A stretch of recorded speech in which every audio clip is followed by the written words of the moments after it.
In just 50 years, George Mason University has gone from a modest campus to a regional powerhouse with global impact. From an inaugural class of 17 to an inclusive community, 250,000 strong. From an underdog to legends who shattered expectations twice. Welcome to the Mason Nation, with 10,000 faculty and staff supporting 39,000 students making their mark on the world. We're scholars with grit, breaking boundaries and powering the region's economy. We're researchers working together to combat the world's biggest challenges. We're educators invested in our students' success while earning the highest of honors. At 50, we're just hitting our stride. Let's get to work building the future. It is Mason's time.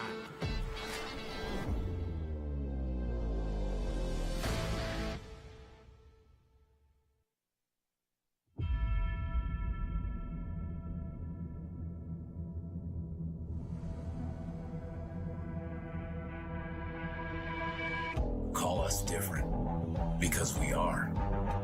We celebrate different. We are fueled by different. Different in where we come from, how we think, but the same in our dreams for tomorrow.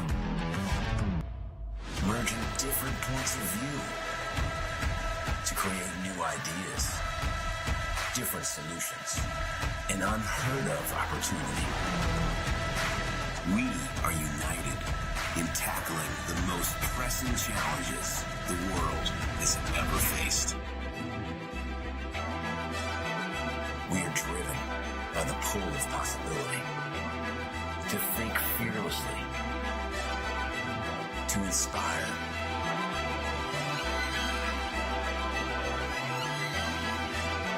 to protect, and to heal the planet.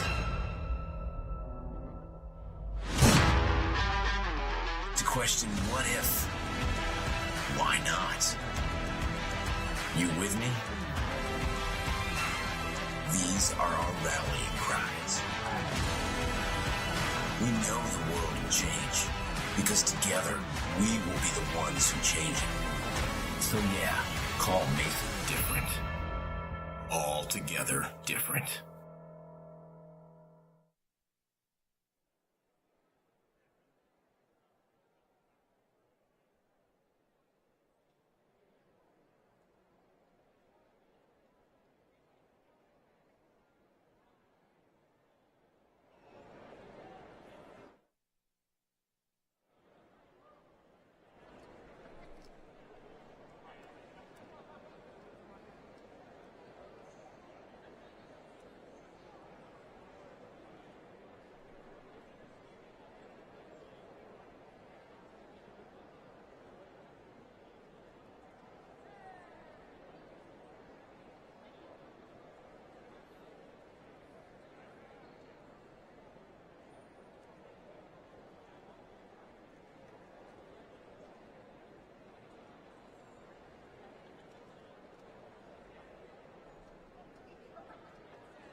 Good morning, ladies and gentlemen. In addition to honoring our graduates today, the Wind Symphony also wishes to honor, on this Armed Forces Day Eve, the outstanding service by the men and women of the U.S. military in our annual performance of Armed Forces Medley by recently retired Sergeant Major Douglas Richard, formerly the Chief Arranger of the United States Military Academy Band at West Point. We invite all active duty and retired U.S. military personnel to please stand when your service song is heard to enable those in the audience to applaud your dedicated service to our nation. Armed Forces Medley.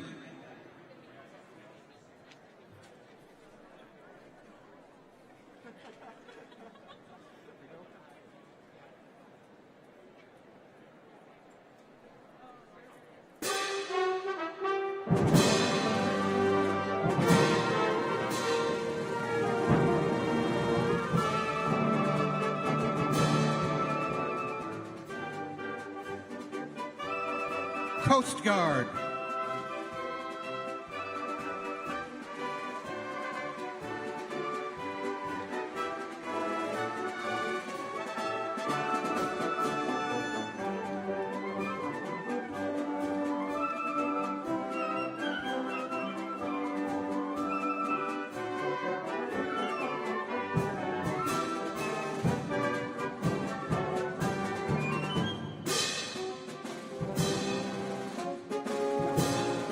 Air Force.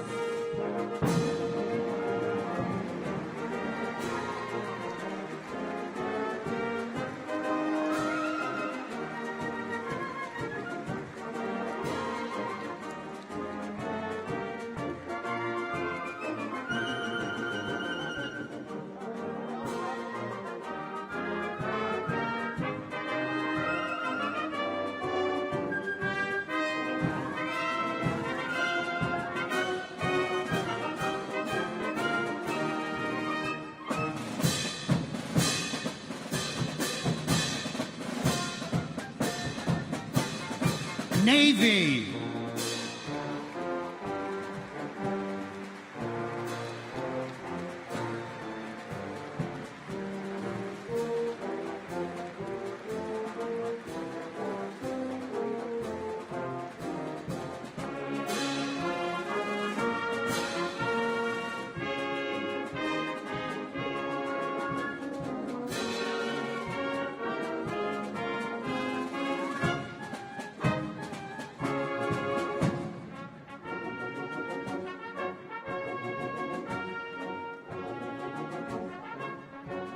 Marines.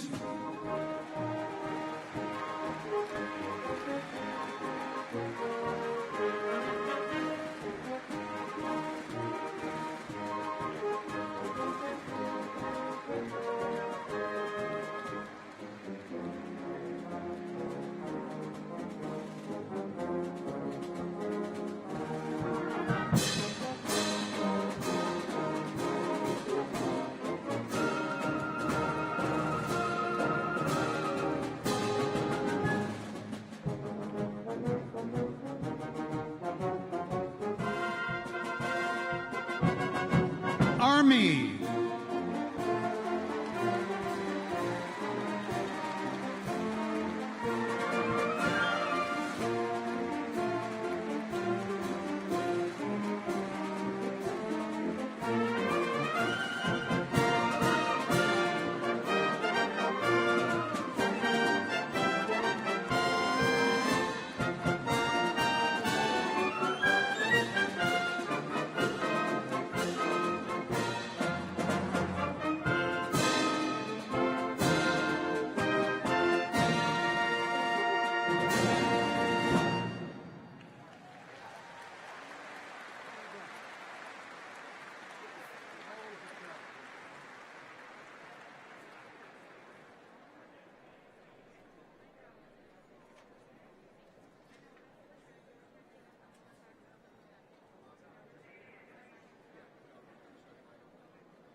Good morning and welcome to George Mason University's 55th Annual Spring Commencement. I'm Andy Riddle, a proud George Mason alumnus. It's an exciting day in Fairfax, Virginia. Hello everyone, I'm Jessica Riddle and I'm also a proud Mason alum. This is a big day for thousands of graduates receiving diplomas today. After today's ceremony, Mason will have graduated nearly 250,000 students. Go Patriots! Today's ceremony is truly historic.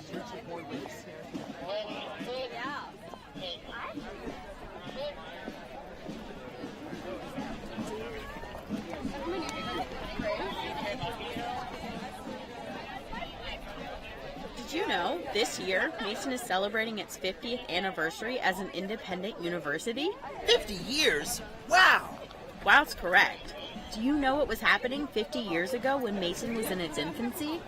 Well, New York Congresswoman Shirley Chisholm announced her candidacy for president, making her the first black person of any gender to try for a major party's nomination. That's right. Also, Magnavox introduced the Odyssey, the original home video game console. It was packed with pulse-quickening games like table tennis, ski, and submarine. And the first pocket calculator was introduced. Although it's largely been replaced in daily life by the calculator app on phones, high school and college students still rely on handheld calculators in advanced science and math classes. Remember when teachers would say you aren't always going to have a calculator in your pocket? Yeah. Well, look who's laughing now. How things have changed.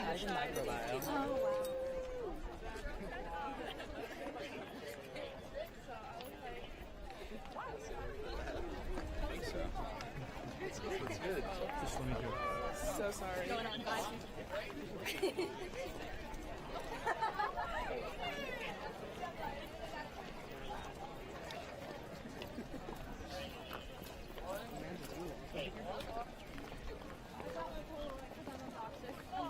I love that movie.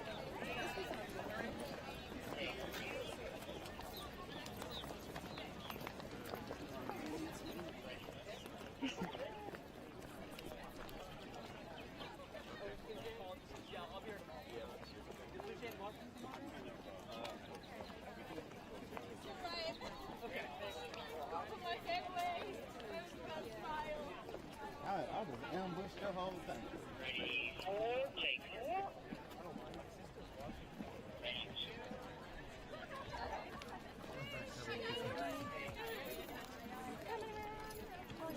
I was trying to post, but I can't when you trying to post.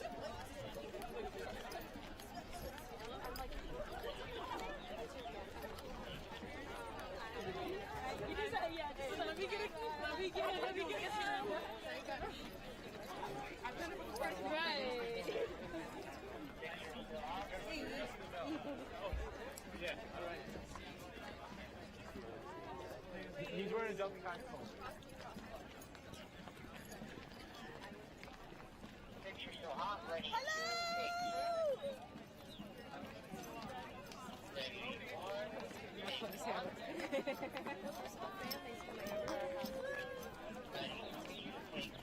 Yeah, I would play with you. Let's go! Hi, Mom! Hi, Mom! Hey, let's go!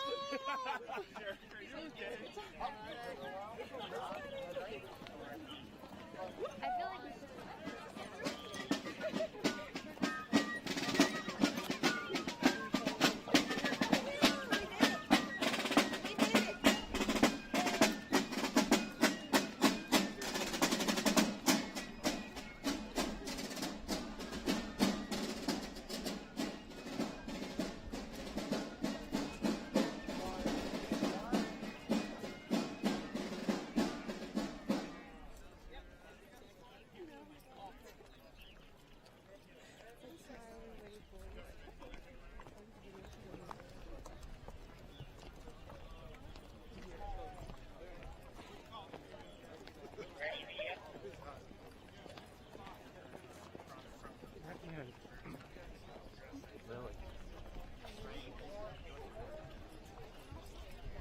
Yeah, that's the thing. I told them to, like, Oh.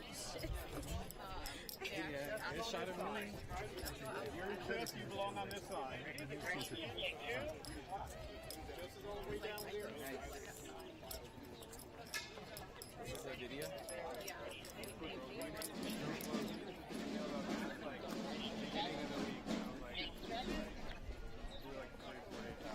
It's time to begin the academic processional. Leading the procession are the marshals of the Faculty Senate, followed by the candidates for bachelor's and master's degrees. As part of Mason's traditions, the school conferrals of degrees are done in the order in which the individual colleges, schools, and institutes were founded. Doctoral degrees are also awarded in the order in which the first degrees in each program were conferred.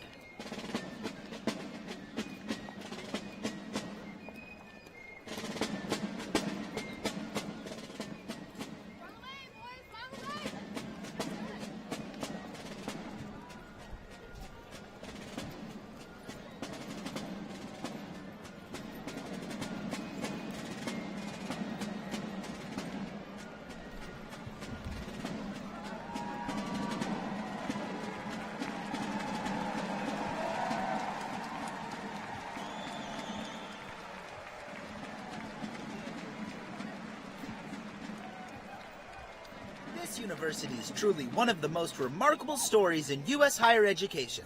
Since its inception a half-century ago, Mason has grown in size, stature, and influence. Indeed it has. In fact, as Virginia's largest public Carnegie Tier 1 research institution, our alma mater has a history marked with many accolades and accomplishments. Since becoming a four-year institution in 1966, and just 2 years later awarding its first degrees, Mason has become a university known for teaching excellence, acclaimed alumni, and a diverse student body. No one could have imagined that in such a short time, Mason would emerge as the largest, most diverse, and most innovative research university in a state known as the cradle of higher education.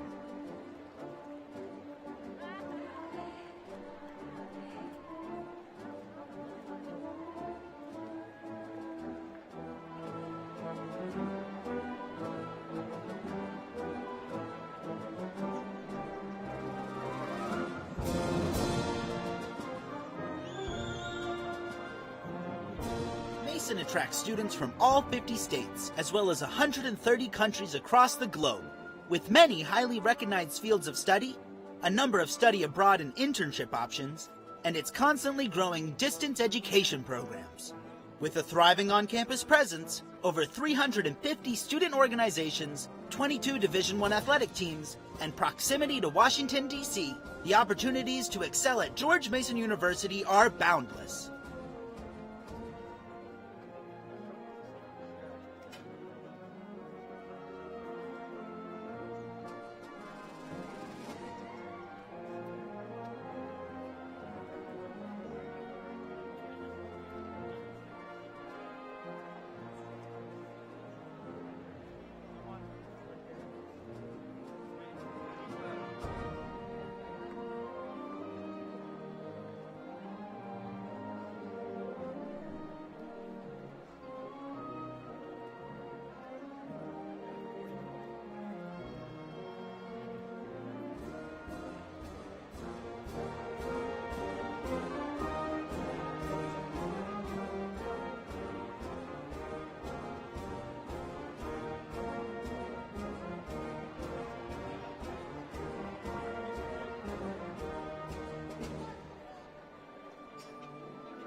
Students are continuously making strides and headlines for their innovative and often life-changing research in the areas of health, sustainability, and security. The students walking into EagleBank Arena have earned the right to call themselves George Mason University Patriots. President Washington will be highlighting many amazing students during today's ceremony.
Does anyone want to hear more fun 50-year facts? I do.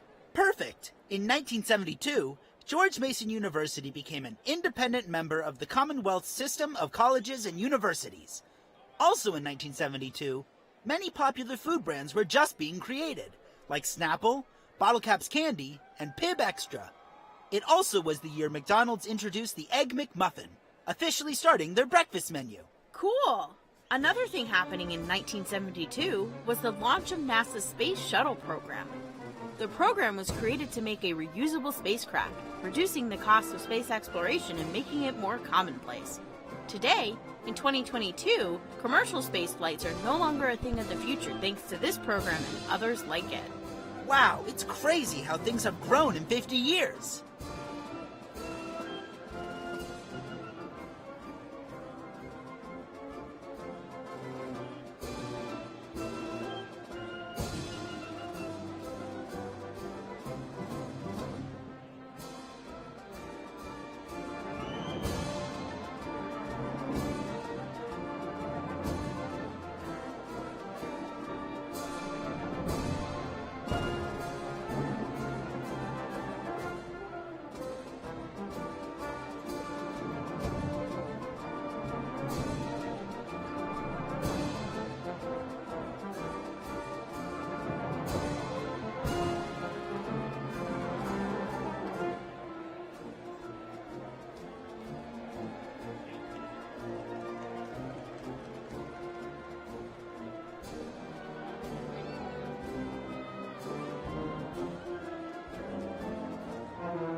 Today's music is presented by the George Mason University Wind Symphony.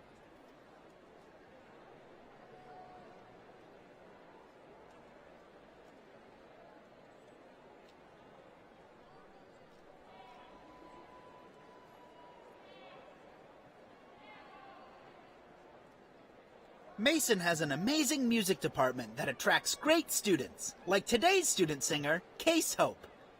Case is graduating today with a Bachelor's of Music and will have the honor of singing the national anthem and our alma mater.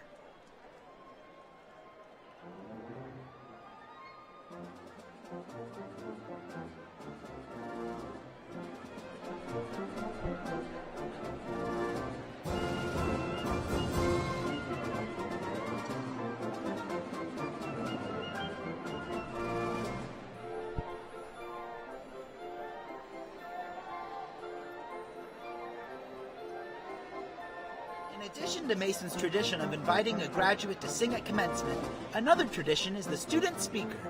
This year's speaker is Bhagya Nayar. Bhagya is graduating today with a bachelor's degree in Information Systems Operation Management. Her speech is sure to be inspiring. Congratulations, Bhagya. Speaking of inspiring, I'm looking forward to hearing from our commencement speaker, Stu Shea. Mr. Shea was the founder and chairman of the United States Geospatial Intelligence Foundation. He is currently chairman, president, and chief executive officer of Peraton, a national security technology company.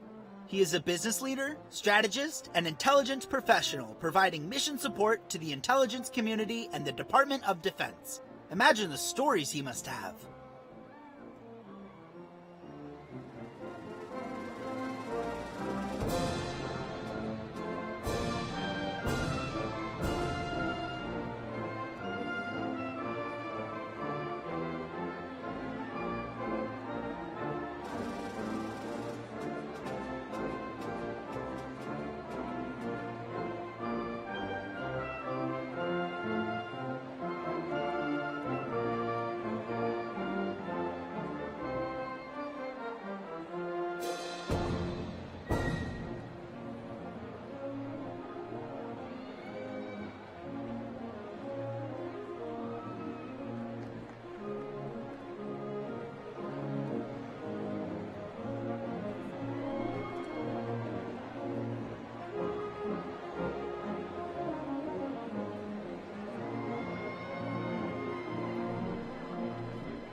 processional are candidates for doctoral degrees, the pinnacle of every academic endeavor. You know what? I think I'd like to work towards my doctorate someday. And you know what? I'd be proud to call you doctor.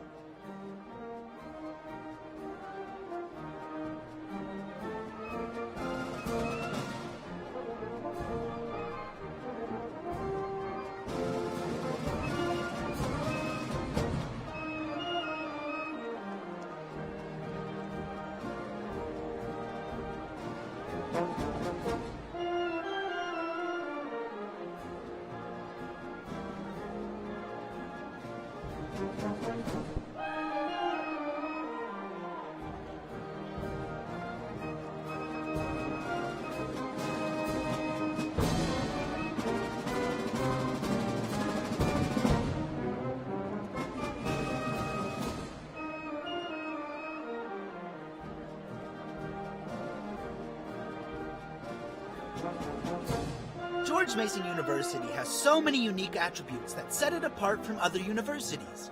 Mason boasts one of the strongest returns on investment in the Commonwealth.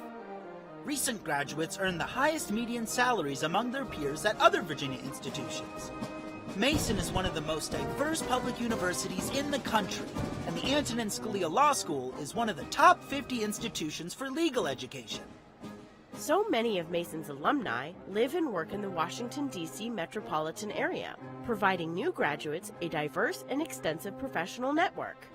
Mason prides itself as being agile and scrappy, and as a result, the university is constantly growing and advancing, whether it's through groundbreaking research or community-driven partnerships. Students and faculty are building Mason's renowned reputation with their trailblazing research in many fields, including bioengineering, conservation, community health, psychology, and economics. Mason's wide range of ongoing research includes the Multidisciplinary Institute for a Sustainable Earth, involving more than 500 faculty focused on Earth's future. Wow, that's certainly something to brag about.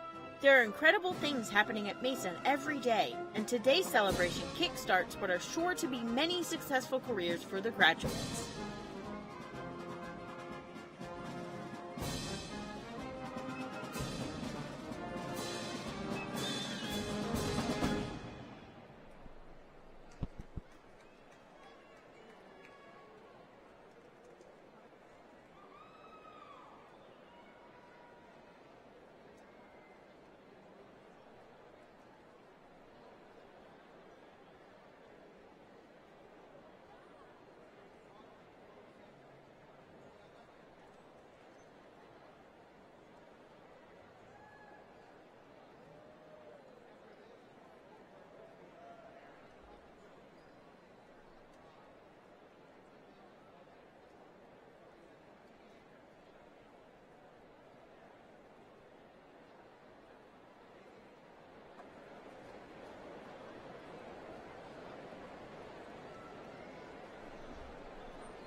Can't get over the fact that Mason has accomplished so much in such a short time. Where do you think you'll be in 50 years? I don't know, but I do know I'm better off for having graduated from George Mason University.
excitement among the crowd is mounting. There's so much energy as the graduates make their way into the EagleBank Arena.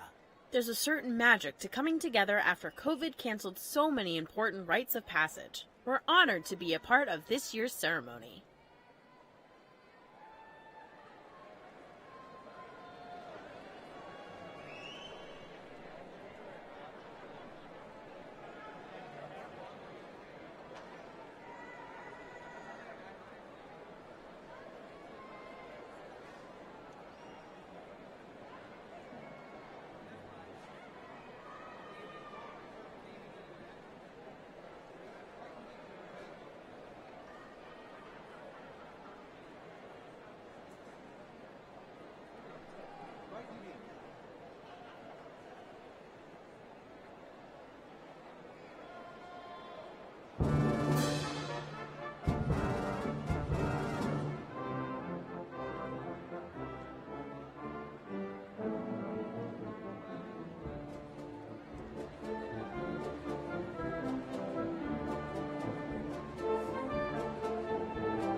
Here are the teaching faculty, followed by the administrative faculty of George Mason University.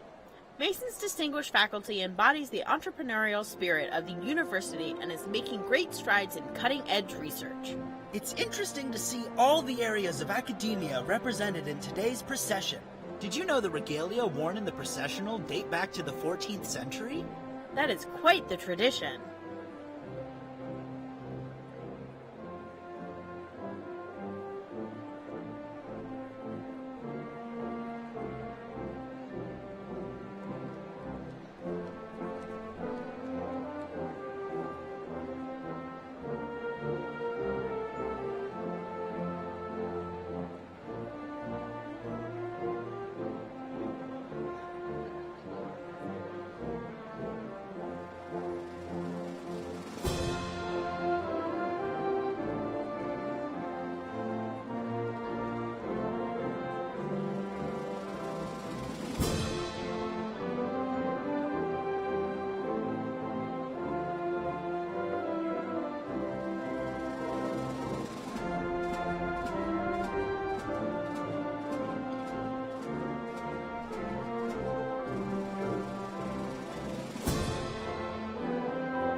It's time for the University Marshal.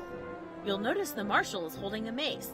A mace is a scepter that is symbolic of the school's authority and unity, and is only present when the president and board of visitors are in attendance. The tradition of the academic mace began in the late 14th century, when two ancient instruments, the royal scepter and the battle mace, were combined to form a university president's symbol of authority. It was also used in the early days of Oxford and Cambridge by the educational officials to shepherd unruly kids.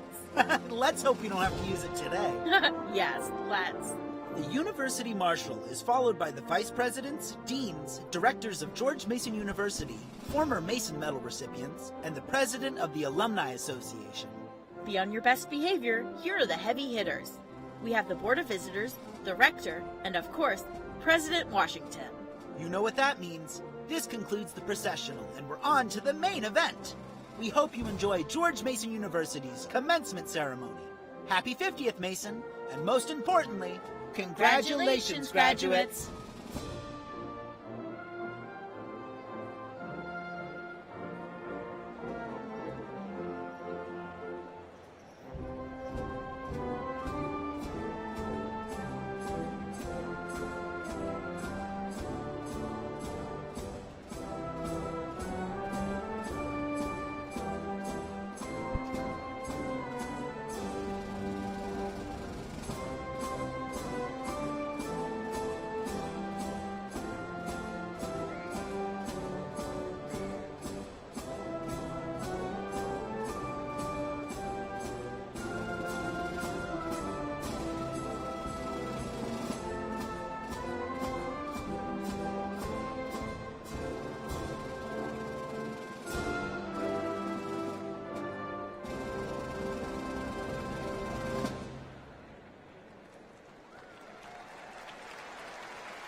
The 2022 commencement exercises for George Mason University have now begun.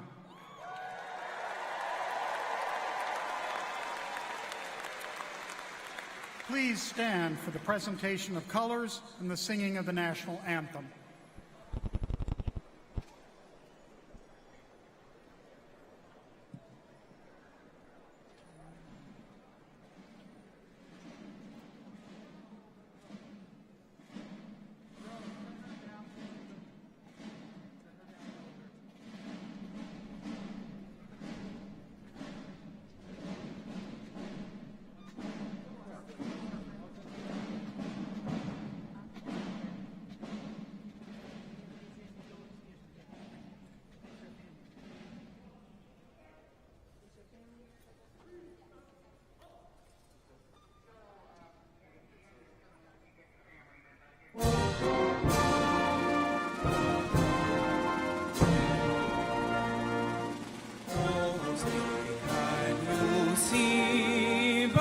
the dawn's early lights, what so proudly we hailed at the twilight's last gleam, whose flashlights and bright stars through the perilous fights, o'er the ramparts we watched, were so gallantly streaming, and the rockets' red glare, the bombs bursting in air, gave through the night that our flag was still there.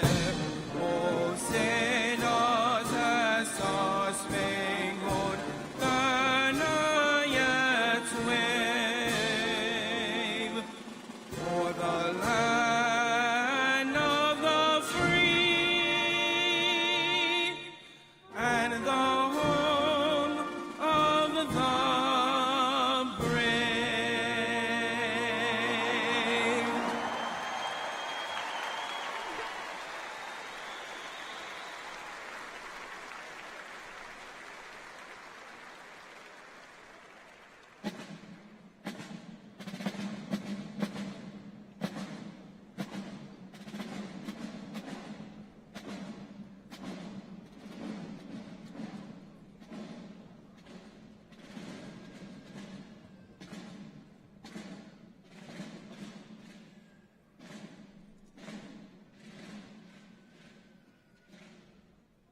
Good morning, everyone. Oh, you can do a little better than that. Good morning, everyone. Outstanding. Please be seated.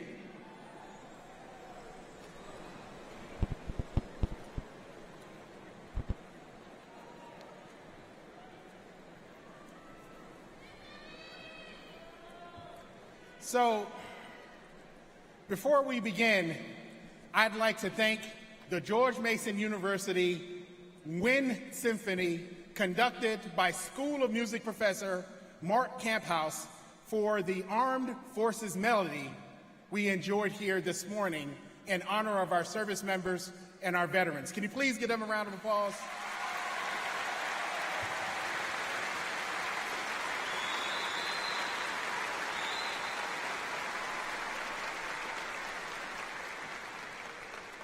Professor Camphouse is retiring after 40 years of service, including 16 at George Mason University. This commencement ceremony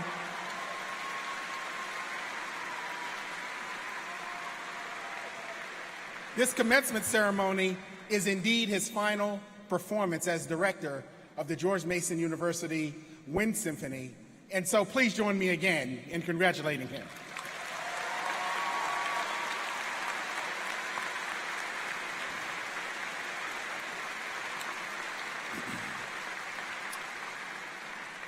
I would also like to thank our vocalist, Case Hope, who sang the national anthem.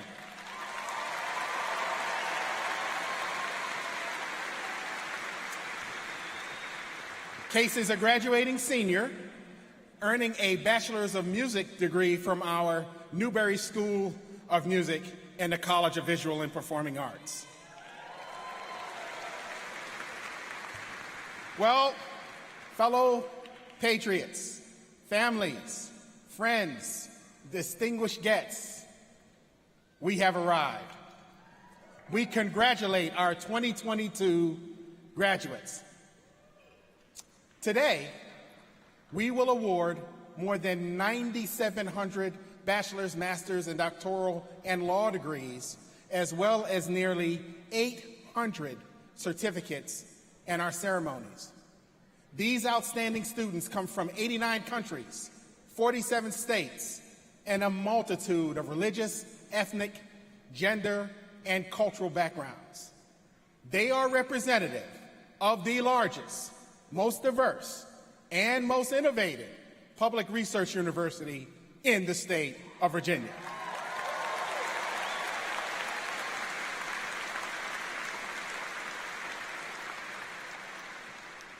And these graduates have earned the distinction, have the distinction of earning their degrees in the very same year that we mark Mason's 50th anniversary as an independent university.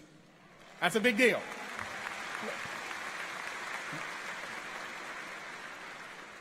More than 1 in 4 of you today are first in your generation to graduate, or are the first in your family to earn a 4-year degree. Can those graduates please stand so that you can all be recognized?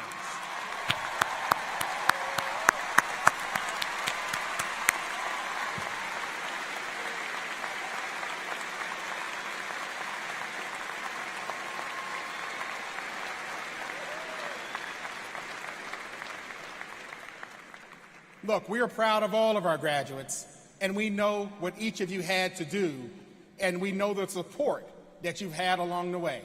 So graduates, let's take a moment to thank the people who accompanied you on your journey: the moms, the dads, the guardians, the siblings, the spouses and partners, the grandparents, the aunts and uncles, the cousins, the friends, the spiritual leaders and guiders, the coaches, and the pizza delivery guys. Let's thank all of them with a big round of applause. Thank you.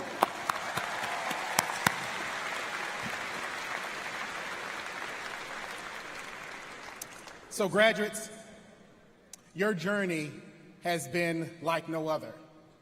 You could not have anticipated the challenges that would arise during your time here. None of us could. Many of our graduates earning degrees today have only known the COVID era during their time at Mason. It has been our top priority to keep you safe and to keep you on track to reach this day with best in-class planning, response, teaching, and recovery efforts. We shifted thousands of courses online. We launched an app to help monitor the health of our campus community every day. We conducted surveillance testing. We developed and administer our own rapid result large-scale testing system using a saliva-based technology. We stood up 5 testing sites. We hosted mass vaccination clinics. We sent mobile health clinics into the most vulnerable communities in our region to support many of your families and neighbors. Together, as a university and as a Northern Virginia community, we rose to meet the challenge.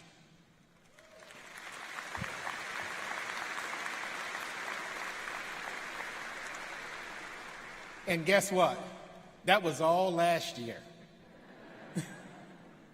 We have new challenges created or exacerbated by COVID: rising economic and education inequality, increasing cost of goods and services, rampant mental health issues, civic unrest, challenges to our democratic process, marginalized ethnic and religious minorities. The vision and ambition of the United Nations 17 Sustainable Development Goals are more important now than ever, and they will be even harder to achieve because of the impact of the pandemic. Our challenge, and indeed your challenge as graduates, is just beginning. You emerge today perhaps a different kind of graduate than you had anticipated. However, you leave here, scars and all, more prepared than any class before you to tackle and solve the challenges that I just highlighted. And why do I say that? For several reasons. Number one, you earned a degree from one of the top research universities in the country, with thought leaders who are actually tackling grand challenge problems related to climate change, cybersecurity, public health, and social justice, to name a few.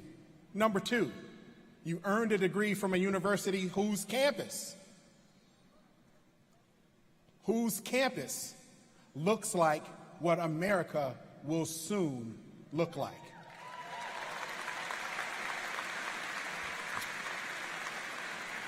That is a campus with no clear ethnic majority. You're accustomed to working and collaborating across cultures and diversity of origin, identity, circumstance, and yes, thought.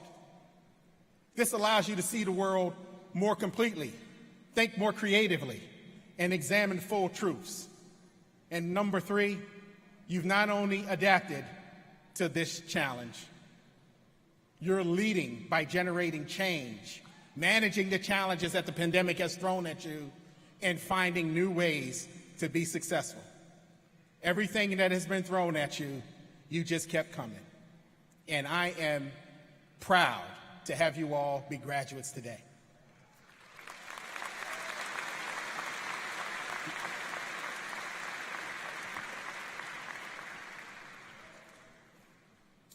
Let me tell you briefly about a few members of your class of 2022, some leaders and innovators and change makers we're so proud to honor today. Today we have a 66-year-old earning her doctorate in nursing practice the same day her daughter is earning an art and visual technology degree.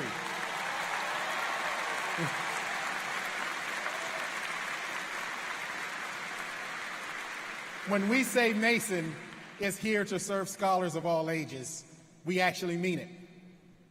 Another graduate today is an honor college student earning a degree in conflict analysis and resolution. She is president of UndocuMason and the student support coordinator for undocumented students at the university. This first-generation graduate has been a peace-building fellow, a summer fellow with the Asian Pacific American Labor Alliance at UCLA, and a community organizing intern at the Legal Aid Justice Center.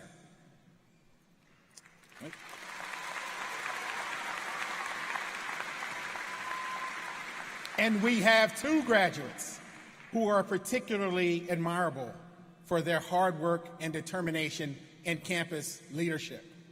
One of the students, who has Down syndrome, initially enrolled in the Mason Life program for young adults with intellectual and developmental disabilities. She later applied to earn a bachelor's degree and today graduates with a degree in integrative studies with a concentration in social justice and human rights.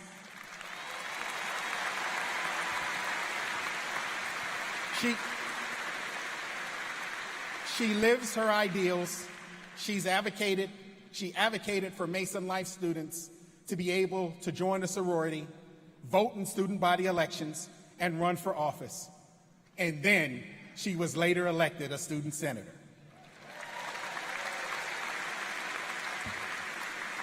Another trailblazing graduate today, a community outreach associate for the National Down Syndrome Society, will receive her bachelor's degree in sociology with a concentration in social change and inequity. The recipient of a heart transplant, she has fought against organ transplant discrimination in persons with disabilities.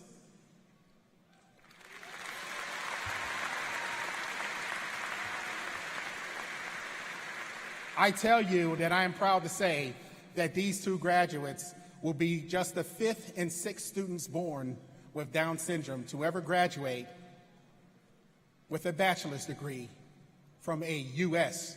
university.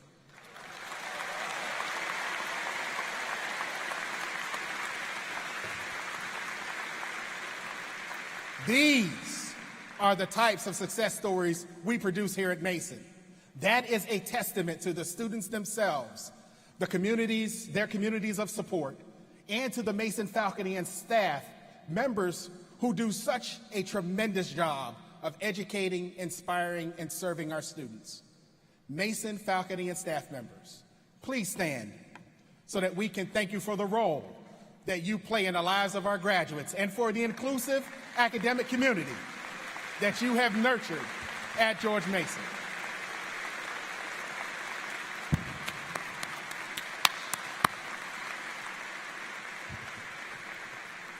I would also like to recognize the members of our President's Council who could join us today. Thank you for your support and guidance. Will you all please stand? Members of our President's Council.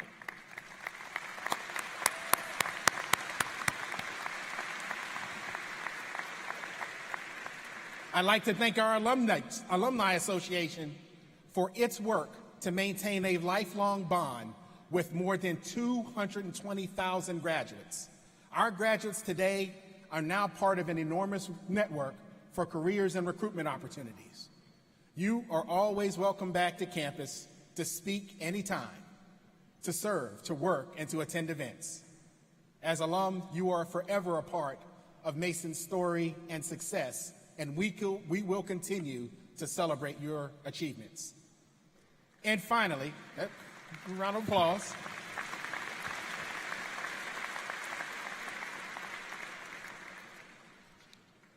And finally, I'd like to recognize our governing body, the Board of Visitors, for the tremendous job they do in guiding this growing and innovative university. Would the Board of Visitors members here today please stand and be recognized?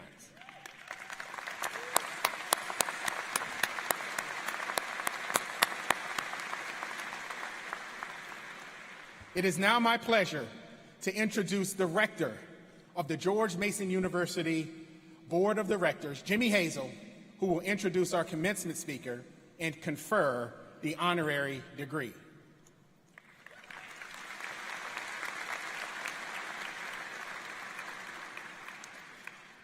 Thank you, Dr. Washington. I very much appreciate that. A little bit off script, but I do that a lot. I want to, on behalf of the Board of Visitors, I want to congratulate every one of our graduates who are here today. Over 9,000 degrees, and they're well-deserved and hard-earned, and congratulations to all of you.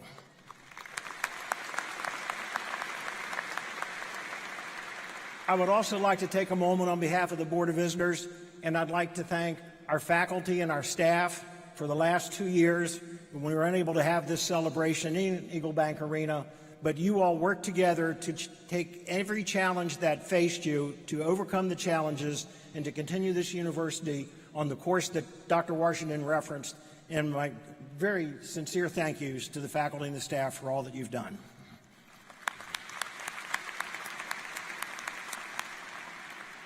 So, one guest here today who can attest to a lifetime of achievement is our featured speaker.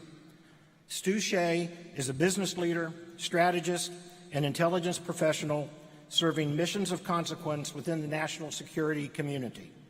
He is currently President, Chairman, and CEO of Peraton, a next-generation national security company. Mr. Shea also is the former President and Chief Operating Officer of Leidos and was a principal architect in the creation of Leidos while serving as Chief Operating Officer at SAIC. Mr. Shea also has held executive leadership positions with Northrop Grumman Corporation and others. He is the founder of the United States Geospatial Intelligence Foundation and has been the chairman of the senior advisory groups for 2 directors of national intelligence. Mr. Shea is a recipient of numerous recognitions, including the Intelligence Community SEAL Medallion, the USGIF Lyndall Finney Lifetime Achievement Award, Washington Business Journal's Outstanding Director, and 50 Most Influential Virginians. Please welcome Stu Shea.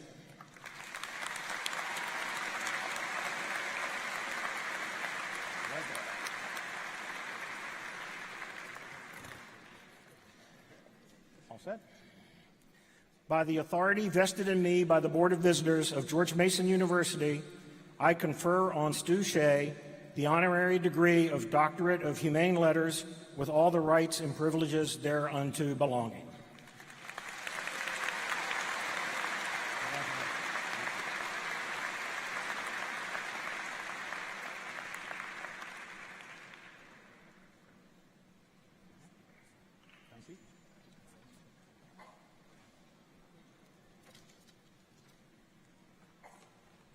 Good morning. I told them earlier today I didn't need a microphone. Let me first thank President Washington and the Board of Visitors for inviting me to participate in this celebration. To the faculty, parents, siblings, grandparents, family members, and friends, I am honored to be with you today celebrating the 50th anniversary of George Mason University. Now think about how truly memorable and unique that number is, 50, the golden 50th anniversary. You are the only class that will ever graduate from Mason celebrating one of the signature colors of the university, Pantone number 116, gold.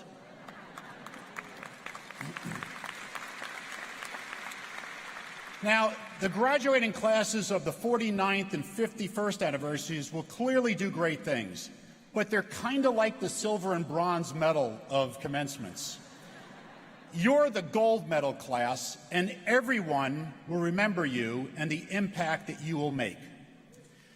Now, according to your website, Mason Gold represents optimism, enthusiasm, fun, clarity, and confidence. I cannot think of a better way to describe what lies ahead for you in the next 50 years. Now, looking back on my own life 50 years ago, I was a sophomore in high school, contemplating what I would study in college. My major went from biology to chemistry to forestry, and ultimately making a choice to pursue a career in medicine. So, with complete clarity of purpose, I got my degree in geology. Now, after all, geologists were in high demand at the time. There was a worldwide oil crisis, and believe it or not, a gallon of gas cost a staggering 36 cents a gallon. But as I was finishing my degree, I realized I did not want to search for oil in Alaska. I always found maps fascinating, so instead, I decided to attend graduate school to study cartography. I went to the University of Kansas for my master's, and I had hoped to continue with my doctorate and eventually teach. But I had a chance instead to jump into the nascent field of computer mapping. It was just too exciting to pass up, given the birth of two new technologies, one called the Internet, the other the personal computer. So I left Kansas in 1982, and my doctorate would have to wait. It took me a few years to start thinking about completing my PhD and fulfilling that goal. So in 1987, I took an initial class at a local university doing some exciting map research. That school was George Mason University.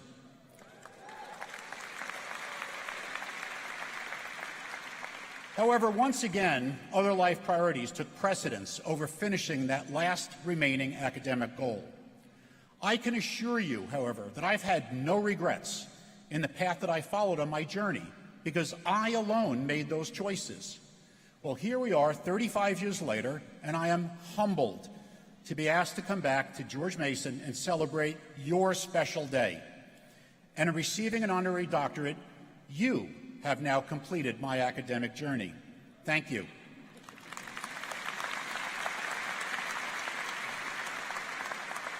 To the graduates, congratulations on starting your career journey. Today is an important rite of passage for you. You have reached an inflection point in your journey as you transition to full ownership of your own life choices, just as I did. I'm confident that your time at Mason has fully prepared you to embark upon that journey. And with each step along the way, you will have the support of friends and family and classmates as a core foundation to build upon.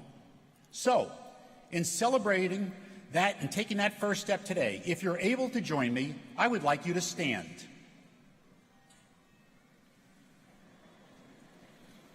Okay, now I'd like you all to take one small step or lean in with your classmates.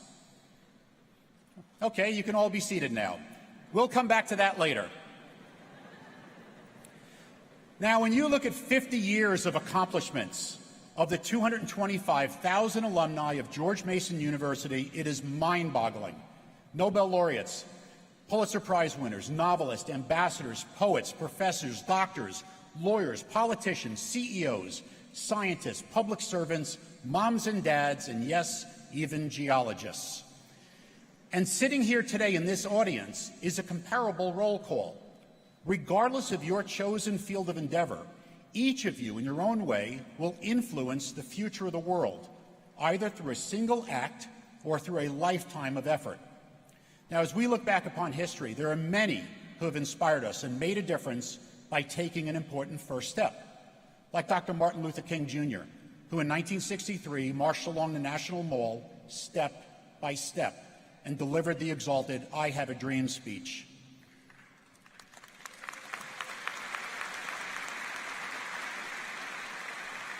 Or Neil Armstrong, who in 1969 became the first person to set a foot on the moon and said, "That's one small step for man, one giant leap for mankind." Or the 343 courageous New York City firefighters who in 2001 paid the ultimate sacrifice after climbing step after step into the Twin Towers of the World Trade Center on 9/11.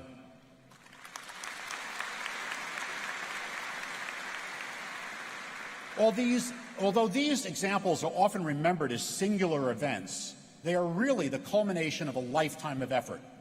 There are so many who have inspired us and are recognized for making a difference over their lifetime.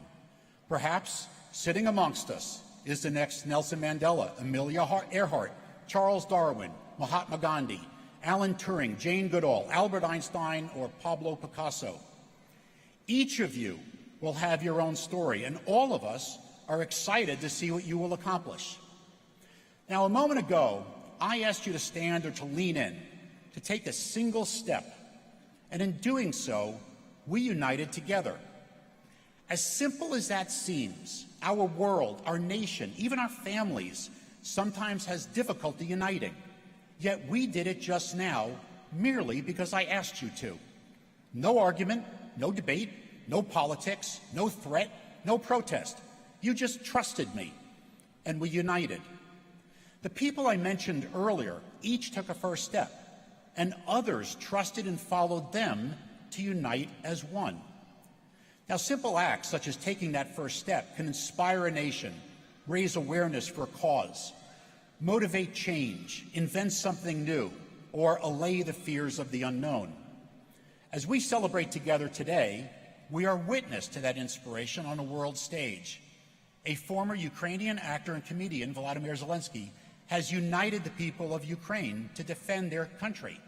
He stood up and he took a first step, and many are trusting him and following him.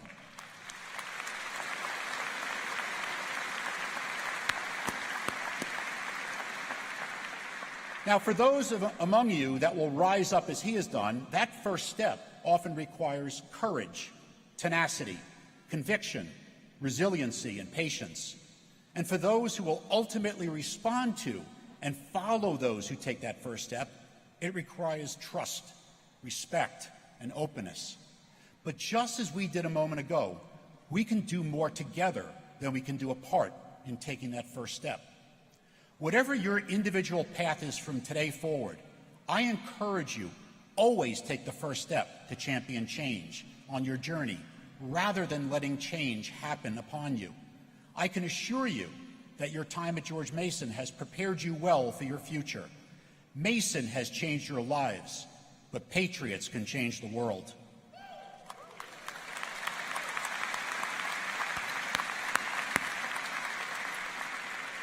Now, as you look at those sitting next to you today, think about the changes that will soon take place. Tomorrow, you may never see these people again. For some of you, that may be a blessing. And it's clearly one of the rewards of graduation, getting away from these people. But with all seriousness, you will soon realize the incredible impact that these same people have made on your life. These relationships and many others will matter through your lifetime. Value your relationships. Treat others with courtesy, dignity, and respect. And even if you passionately disagree with someone else's view, you can always maintain civility in doing so. Now, in business,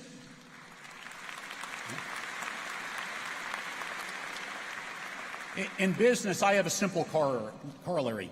Never burn down a relationship in pursuit of a personal goal just so you can stand upon the smoldering ashes in victory. The person that you step over on your career journey may be your boss tomorrow.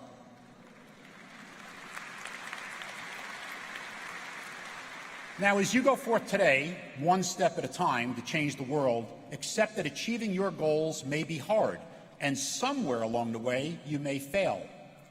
I honestly believe that failure is just a dry run for future success. So take risks, have courage, be unafraid of the impossible, Start small, think big, and scale fast, and approach your life journey with a passion and attitude to do the can't be done. Finally, I want to offer some thoughts about what I learned along the way on my own journey. I hope that they will help you navigate the sea of change that you will experience beginning today. One of the first women in Congress, socialite Claire Booth Luce, was well known for her quips, including the phrase, "No good deed goes unpunished." But perhaps my favorite quip of hers is, "A great man is one sentence." So as you begin your life journey today, what will your sentence be in 5, 25, or perhaps 50 years from now? How do you want to be remembered?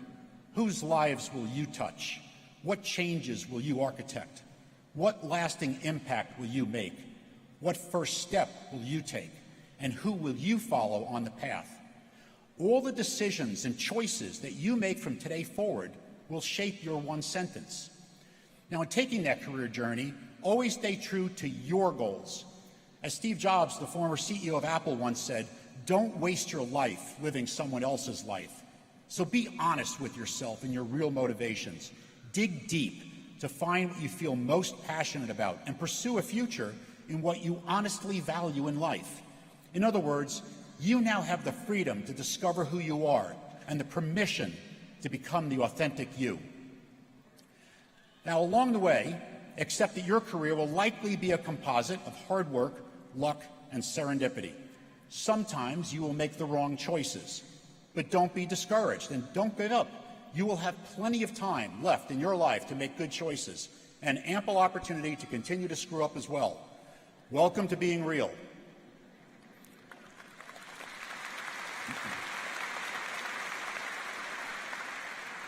And life isn't always fair, and things won't always go your way. It's okay to be disappointed, but then pick yourself up and learn from the obstacles you've encountered. With each roadblock, focus less on what happened and more on why it happened. Remember, life is filled with both questions and answers. The questions are far more important than the answers. Answers tend to stop a conversation. That is, unless the answer prompts a response. Well, why is that the answer? Questions, by contrast, express a powerful self-awareness of the limitations of your own skills necessary to overcome those obstacles. So be vulnerable, ask questions, have a goal to learn something new every day.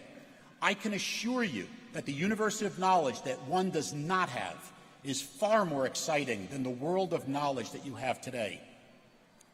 Throughout your career, it's also enlightening to follow great leaders and emulate great role models. John Quincy Adams, the 6th President of the United States, said, "If your actions inspire others to dream more, learn more, do more, and become more, you're a leader. Find people like that. Follow people like that. They will inspire you. Or better yet, become a leader like that. For others will want to follow you. It will inspire them." And when searching for role models, seek out those who demonstrate a strong moral compass. They are the ones who are more focused on their character than their reputation, have a thirst for wisdom rather than power, value compassion more than greed, and believe deeply that team success breeds personal success, not the other way around. What you will learn from these great leaders and great role models is truly a gift. What you do with that gift is entirely your responsibility starting today. So in conclusion, you are the canvas of your own future. Don't paint within the lines. Be true to yourself. Find out who you are and who you were meant to become. And whatever path you choose, choose it because you will love what you do and have fun creating the masterpiece of your life that is your one sentence. Congratulations to you all, the class of 2022. Now trust your beliefs and go take that first step.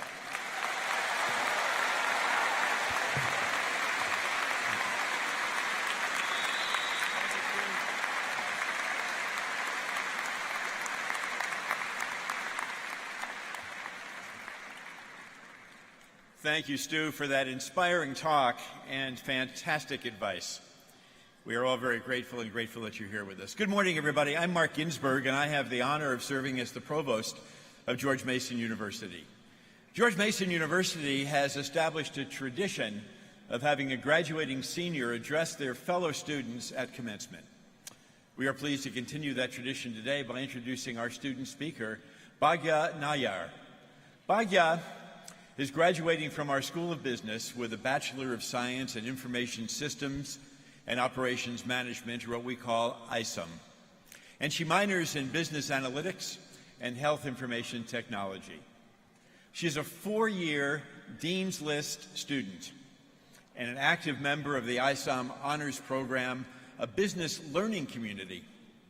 She studied abroad in Spain and also studied in Morocco. And she has held leadership positions in multiple clubs and organizations on our campus, including participating in 2 dance teams and the Alpha Psi Delta Women's Fraternity. Bhagya has been a part-time instructor at Mason's Communications Center, helping students with speech writing and also public speaking. Well, upon graduation, she will work as a technical analyst at the Federal Reserve Bank of Richmond.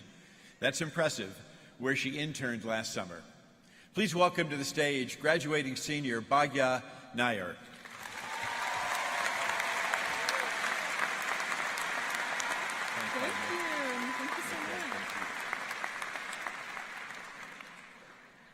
Hello, spring class of 2022. Woo! As a graduate of the School of Business, it is my honor and privilege to say, we did it! Woo! We experienced a pandemic, a war, a change of presidencies, a supply chain disruption, skyrocketing prices, and a ton of all-nighters spent writing essays and taking Respondus lockdown browsers exams to be here today. And amidst all the chaos and cupped ramen, we stayed true to our goals.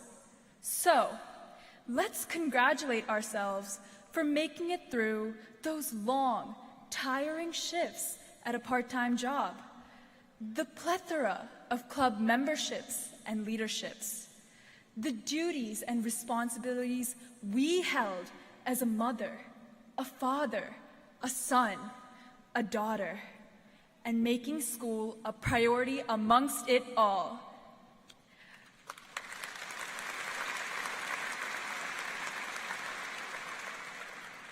There's a famous saying that success is about the journey and not the destination.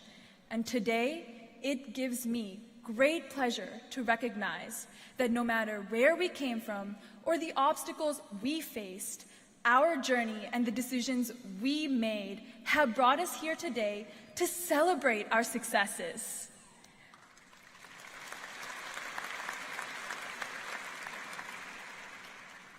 As Charles Dickens states in A Tale of Two Cities, it was the best of times, it was the worst of times. It was the age of wisdom, it was the age of foolishness. Like many of you, I came to Mason with a dazed look in my eye and enthusiasm for what the future holds. Being a first-generation college student in America, I pranced around campus, signing up for every club, any part-time position, and talking to every student I met, from my roommates in my freshman dorm to classmates in Econ 103. With each passing year, class, and club, I was a year older, a year wiser, and a bunch of mistakes smarter. I was the proud leader of many clubs on campus, and I met a lot of new students, some of whom I'm lucky to call my friends to this day. Of course, it all came to a screeching halt in March of 2020, sophomore year, when I realized spring break was about to become longer than a week. During my 2-year homestay, I found myself missing my friends and extracurriculars, feeling as though I was masking myself from all that college had to offer. Pun intended. Life took a turn for the worse when I suddenly lost my father to cardiogenic shock in November of 2020. I hit a new low in life. I was lost as to what life would be like without him, because he was my inspiration to do a business degree at Mason.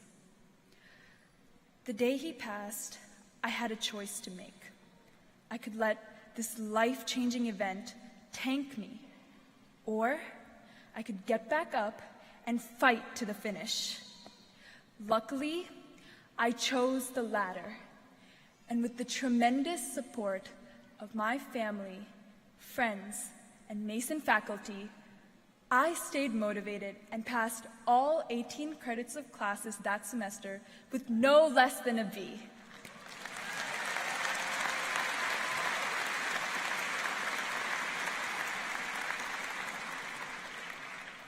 After taking online classes from home in Richmond for 2 years, I came back to campus with a new mindset and the goal to finish my degree with courage and confidence.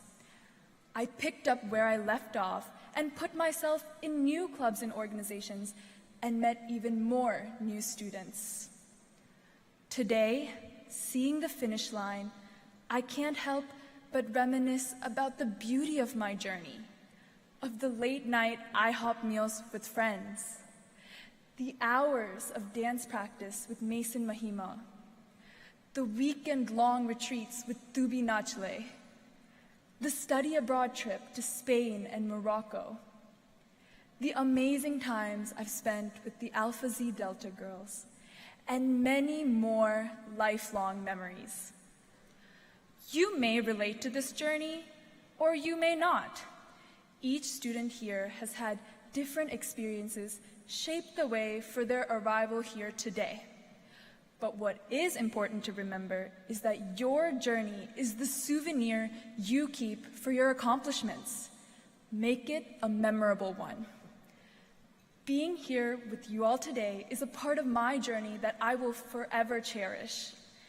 I would like to thank the Mason faculty and staff for bestowing upon me this amazing opportunity to speak to the spring class of 2022, my people.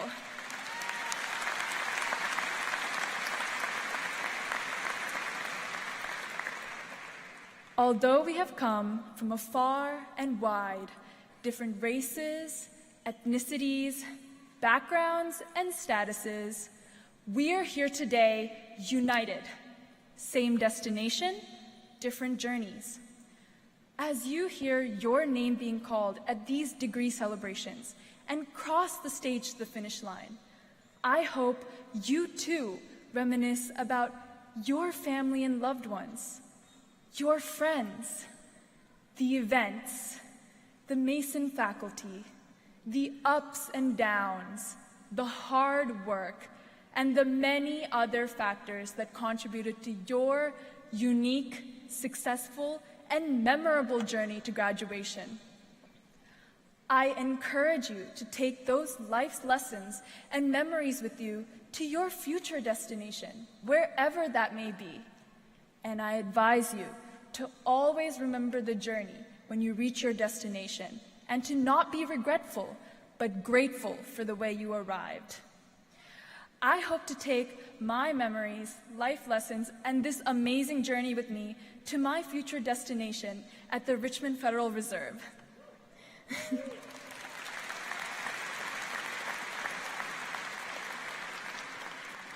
So, let's stay in touch, because, of course, we're all joining the Alumni Association.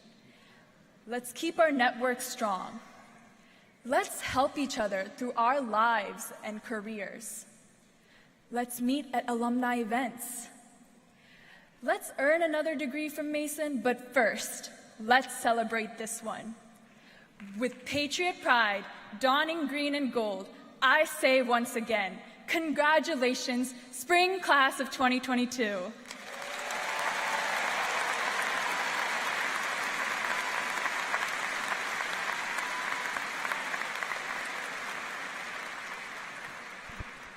Be prideful in your accomplishments today and go forth courageously to your journey tomorrow. Thank you.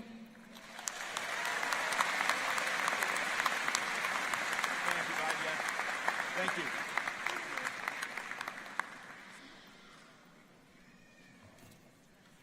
Thank you, Bhagya, and congratulations. Well, as Dr. Washington mentioned, and Bhagya also just told us, the George Mason University Alumni Association is your lifelong and career-long connection to Mason. Upon graduation, you become an alum and also a member of the Mason Alumni Association, a community of more than 220,000 patriots around the world. And now that you're on the cusp of being graduates, please welcome Sumit Srivastava, member of the class of 1994 and the president of the George Mason University Alumni Association, as he welcomes you to membership in our Alumni Association. Sumit?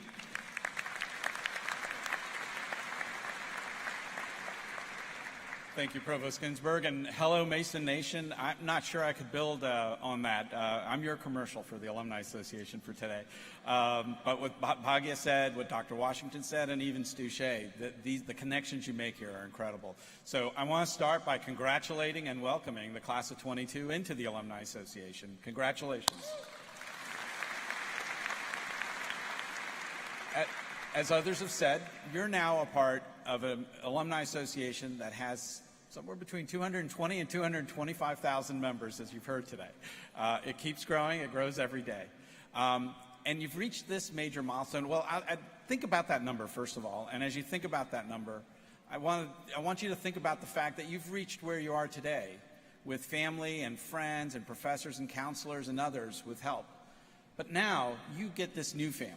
You get a family that has walked in your steps that is 220,000 strong. And what does that mean, right? That means that no matter where you go now and what industry you join, there's probably an alum that's walked in those shoes. It means no matter where you settle, there's a location with an alum nearby that you can count on. So I want you to take this Patriot Pride with you wherever you go. Enthusiastically tell your Mason story to anyone who will listen, right?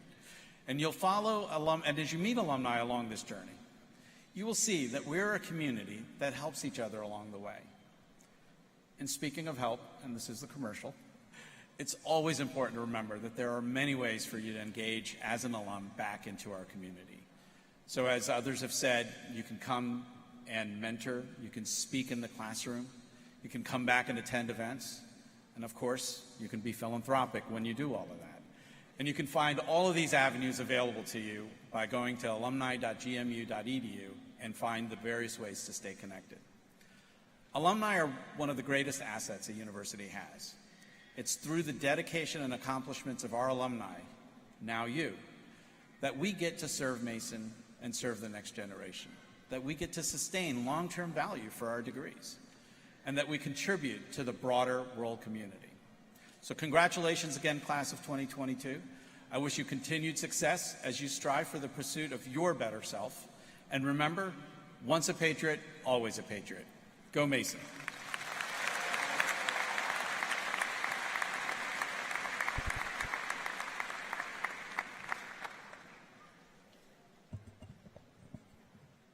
Now the moment we've all been waiting for.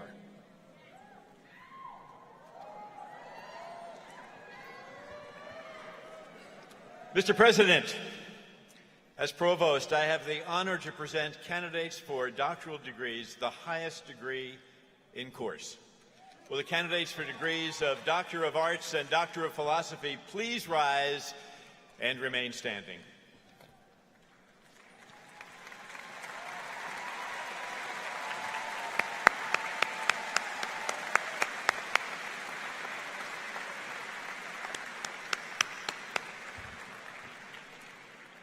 I confer on you the doctoral degree for which you stand. I bestow upon you all the rights and privileges belonging to that degree, and I welcome you into the company of scholars.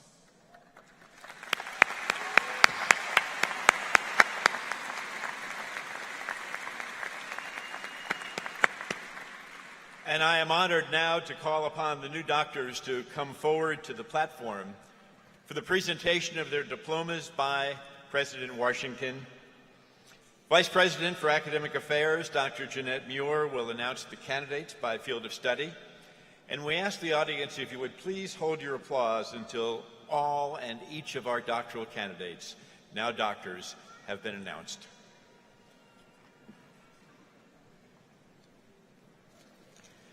As the candidates proceed to the stage, I am pleased to extend to you, each and every one of you, my personal congratulations. Doctoral education is challenging, and engaging in studies at the doctoral level is both inspiring yet also rewarding. And you have chosen a path that provides a rampway to great achievements and also consequential impact. You've dived deeply into a field and topic that you have chosen for your dissertation project. You've needed to work hard, to focus, and you've needed to persevere, and to remain patient yet also optimistic, even during those moments of frustration when you wondered if you would ever complete the doctoral course of study. It's been said that pursuing a doctoral degree is a daring adventure. Well, indeed it is, and indeed it has been. Through it all, you have accomplished what few are able to say they have done. Less than 2% of our nation's population holds the doctoral degree. You are prepared to pursue knowledge by asking questions, by researching answers to the most vexing, the most complex, and the most important problems we face today and will face in the future. As you enter the community of scholars, that of attaining a doctoral degree, which that infers, you are poised to have an impact, to engage in the work of your field, and to make a consequential difference for each of us in our world. I look forward to learning about your next daring adventure, and I am confident that you will make a positive difference in your community, our nation, and our world. I'm inspired by you, pleased for you, and I celebrate each and every one of you. All of us at Mason, our faculty, our staff, our students, our entire university community, indeed all of Mason Nation, applaud you for this incredible accomplishment. Congratulations.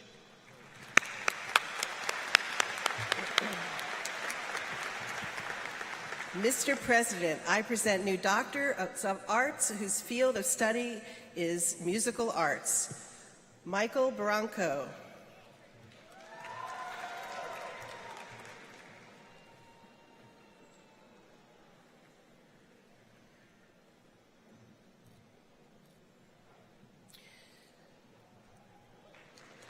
Colton James Morris.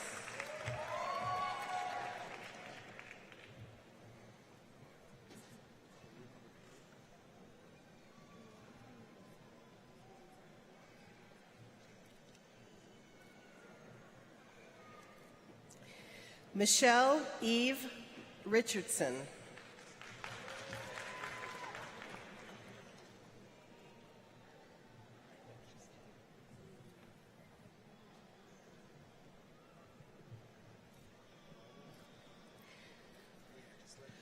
Brian Hiroto Stenson.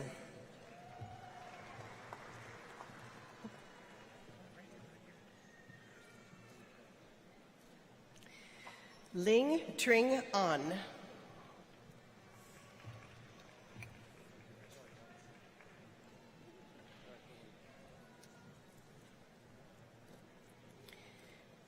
Mr. President, I present new doctors whose field of study is nursing practice. Sonia Ansari.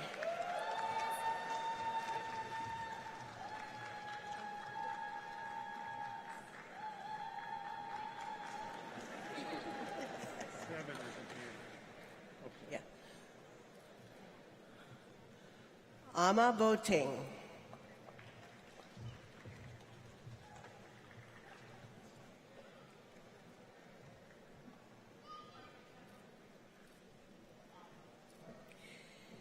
Kathleen Chang.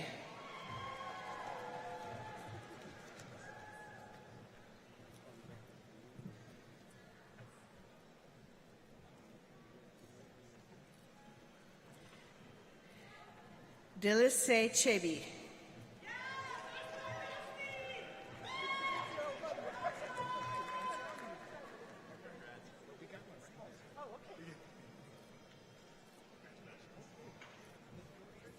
Ahmad Rashad Clemens.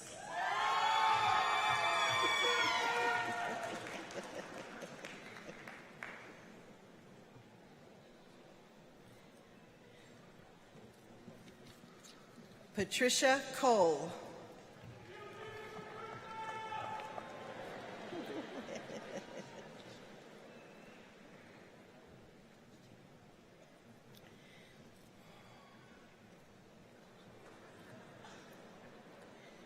Madeline David.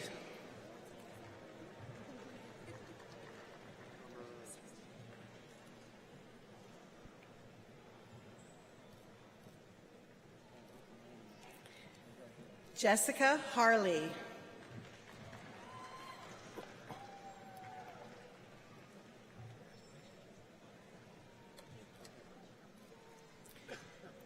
Regina Harrison.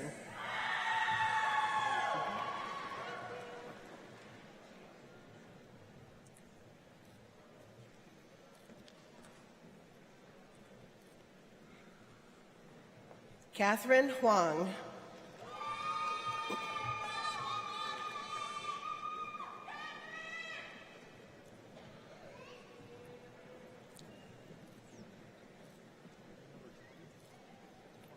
Fun Lee.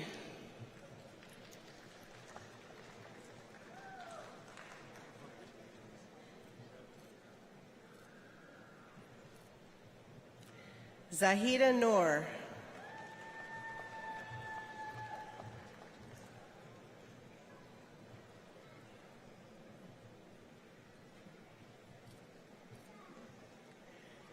Lisa Poirier.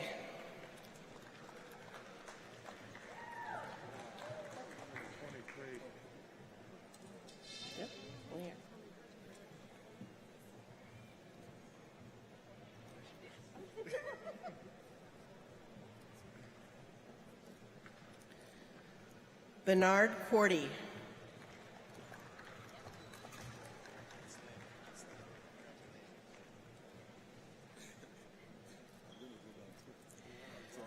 Joseph Rogers.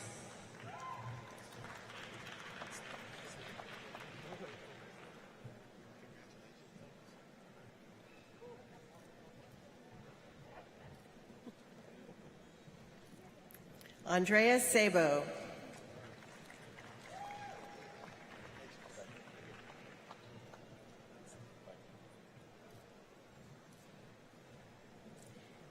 Caroline Stowe.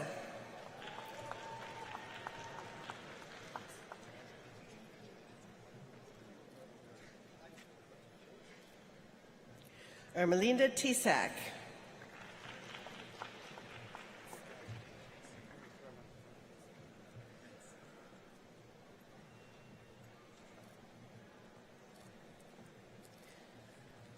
Abane Wolfsadek.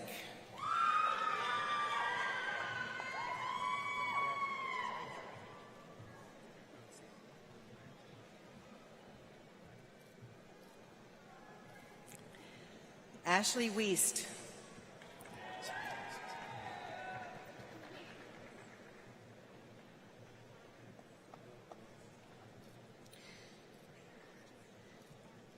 Miriam Zamilis Osabu.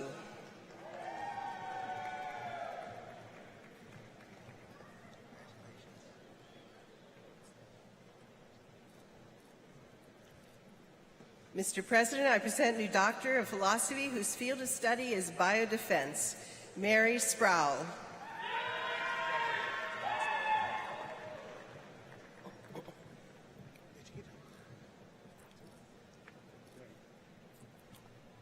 Mr. President, I present new Doctors of Philosophy whose field of study is bioinformatics and computational biology, Pooja Katkar.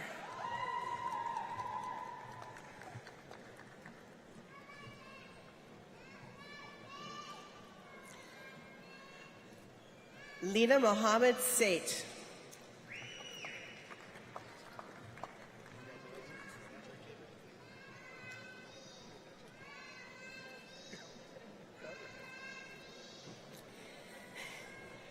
Kiran Kumar Susankar.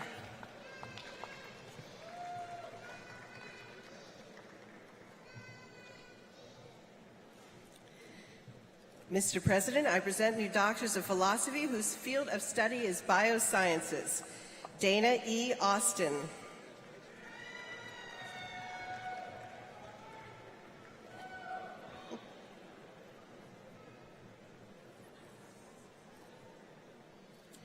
Marissa Ashton Howard.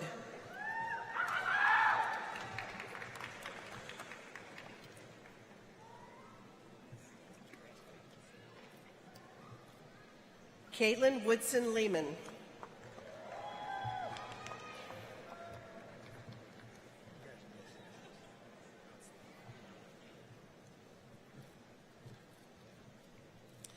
Mr. President, I present new doctors of philosophy whose field of study is chemistry and biochemistry. Laura Abandu.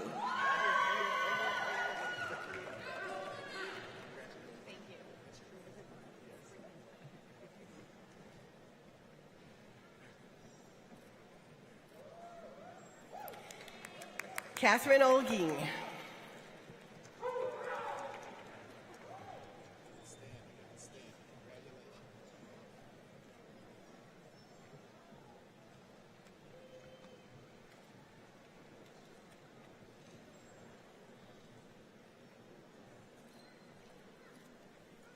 Mr. President, I present new doctors of philosophy whose field of study is civil and infrastructure engineering. Olubemi Osumolo Oroke.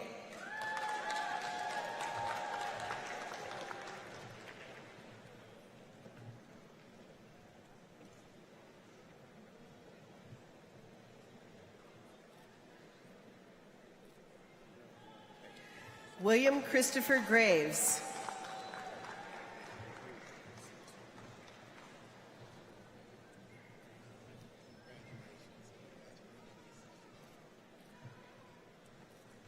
Jeremy Johnston.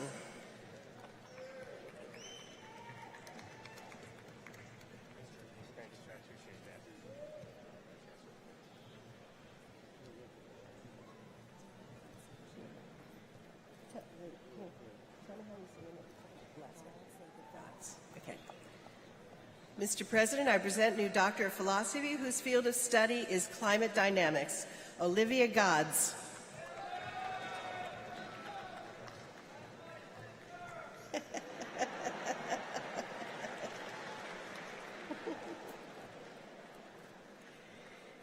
Mr. President, I present new doctors of philosophy whose field of study is communication. Adebanke L. Adebayo.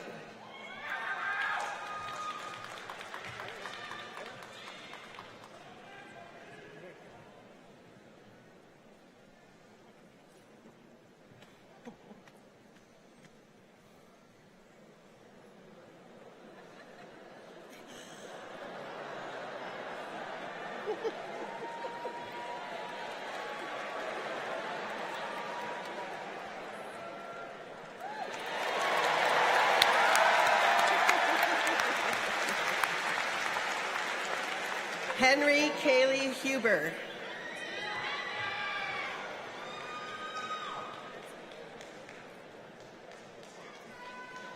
Wendy Beth Riemann.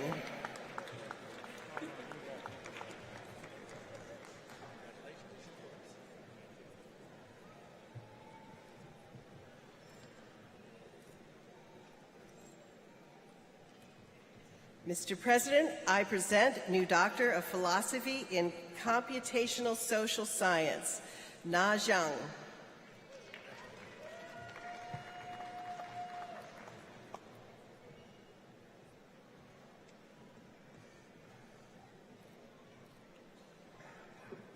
Mr. President, I present new Doctors of Philosophy whose field of study is conflict analysis and resolution, Yerevan Adhan.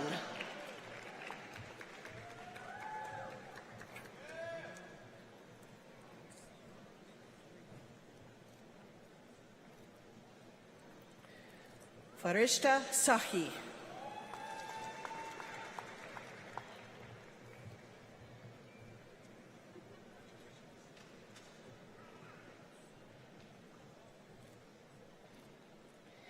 Singmila Shimra.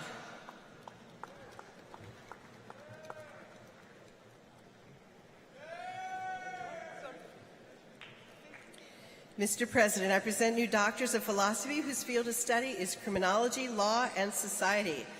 Latasha A. Butler.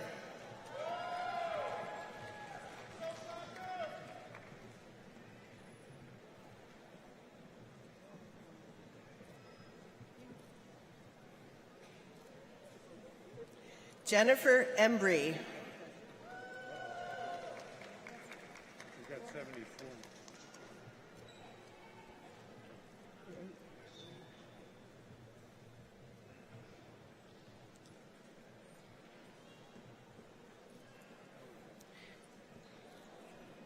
Shannon Magnuson.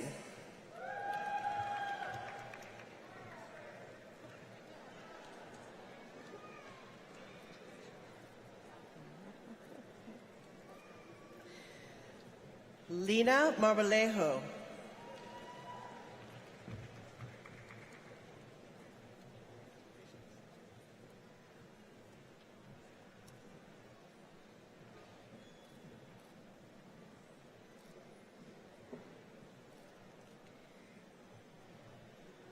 Heather Prince.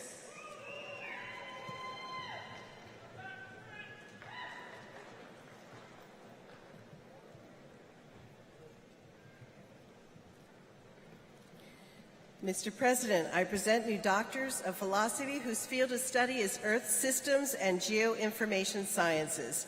Ida Azarani.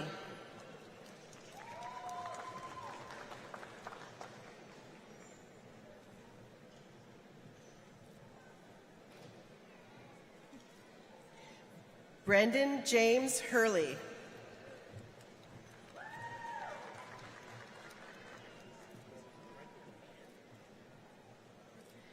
Catherine Mary Kolbicki.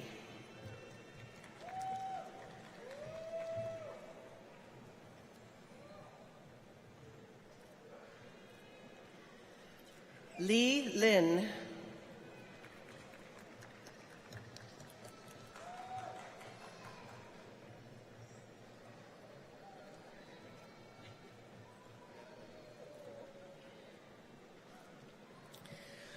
Sean Liu.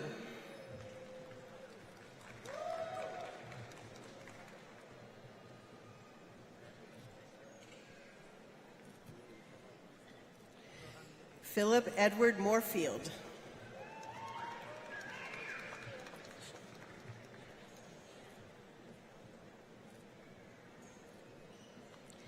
Deshwan Shah.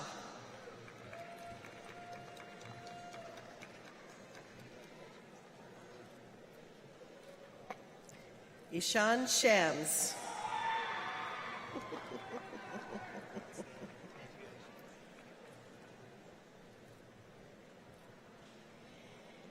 Ji-Ki Yu.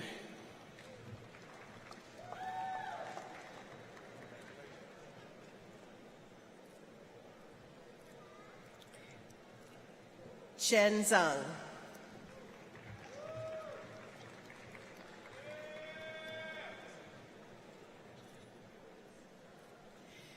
Mr. President, I present new doctors of philosophy whose field of study is economics. Rachel Catherine Baer.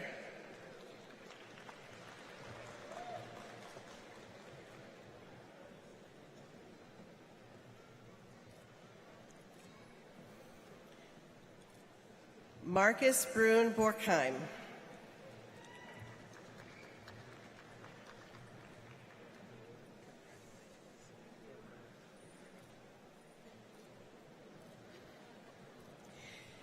Gregory Walter Caskey.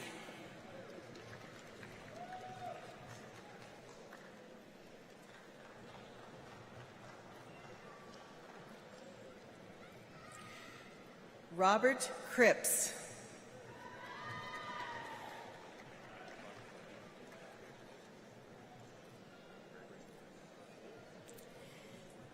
Ann Hobson.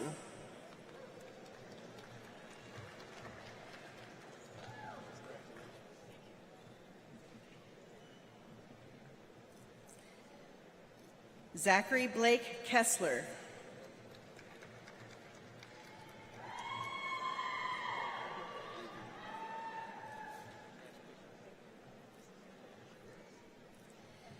Derek Craig McAfee.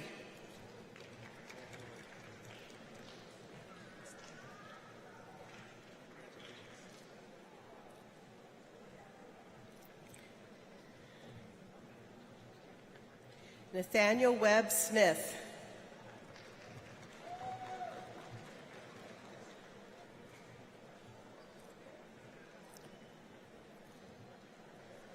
Dylan Tozan.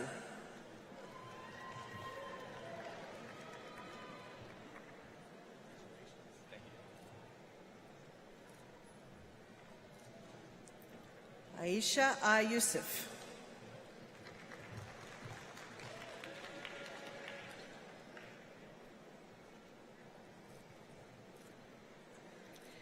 Stephen G. Zimmer.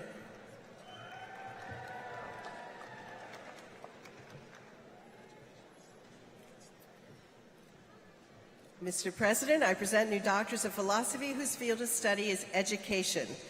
Elizabeth Laiwa Chan.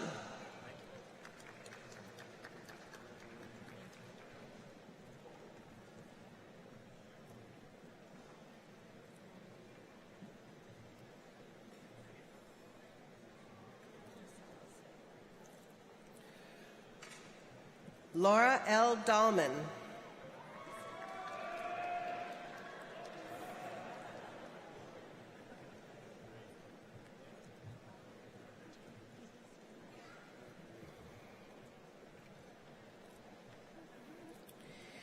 Giovanni P. Dazzo.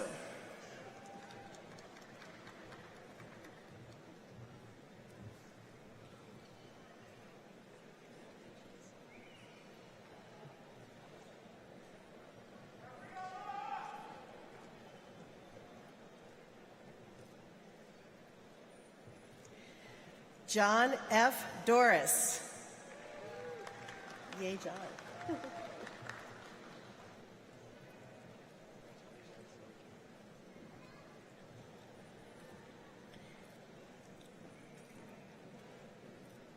Hiba El-Sherbini.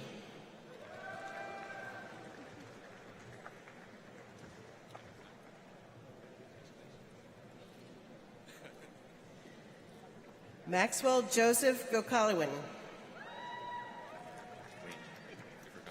I said no. I will say it again.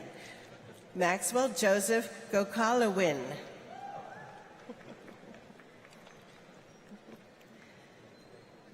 Nasim Kawaja.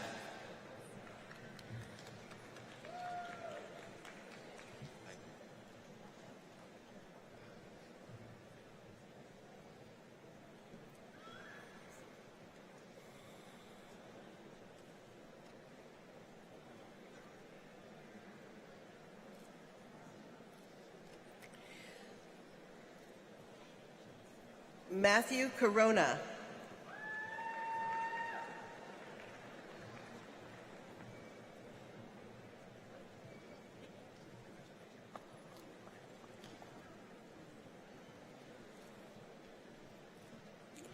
Jennifer L. LeBron.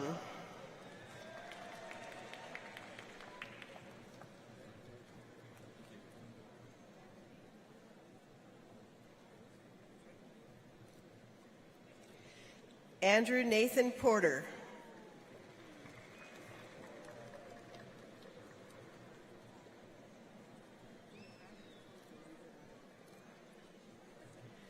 Stephanie Staley.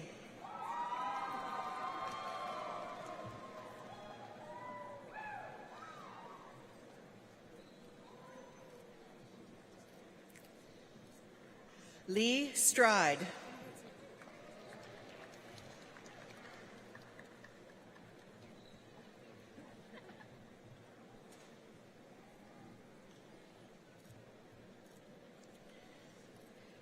Kelly Elizabeth Webb.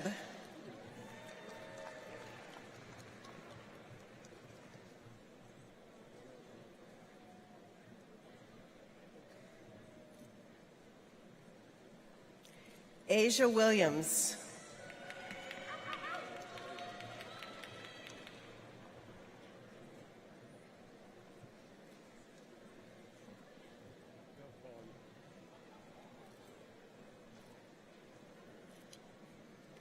Sehun Yoon.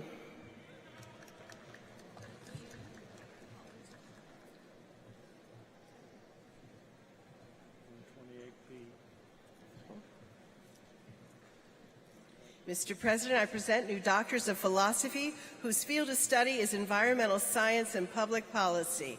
Natalie Hall.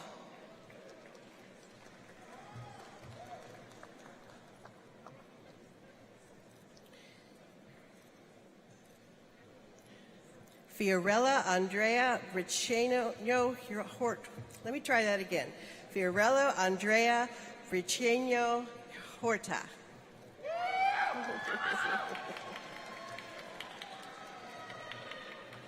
Stephanie Schmidt.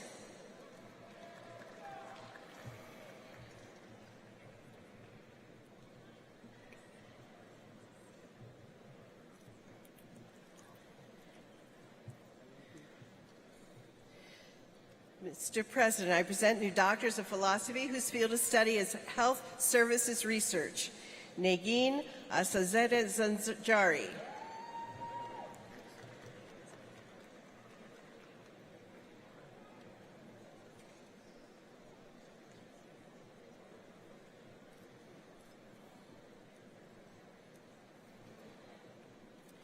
Christian Betancourt.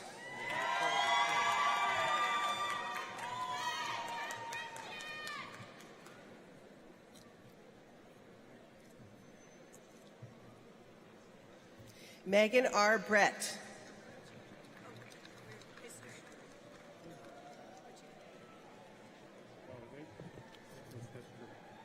I just called her.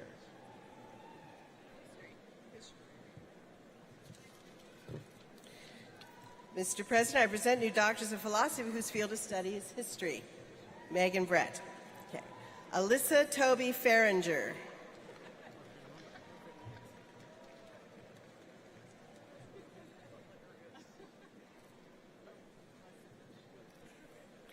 Mr. President, I present new doctors of philosophy whose field of study is information technology. Omoche Cheche Agata.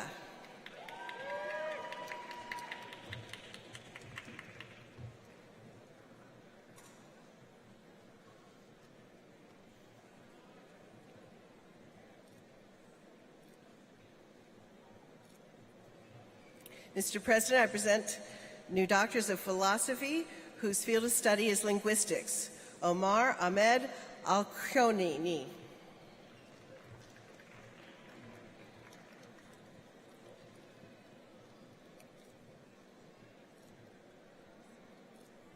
Sarah Alamri.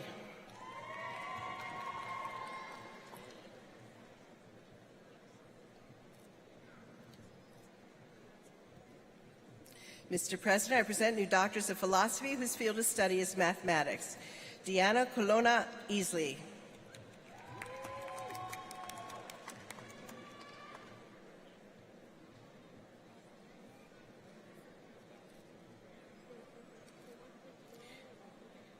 Peter Rizzi.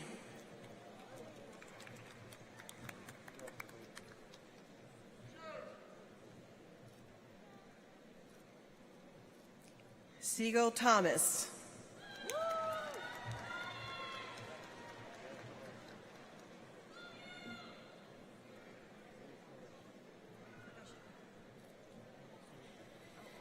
Mr. President, I present new doctors of philosophy whose field of study is music education. Sarah Ashley Fabian.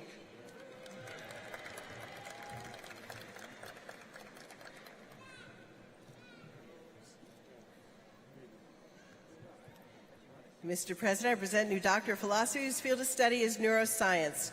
Rachel Keith.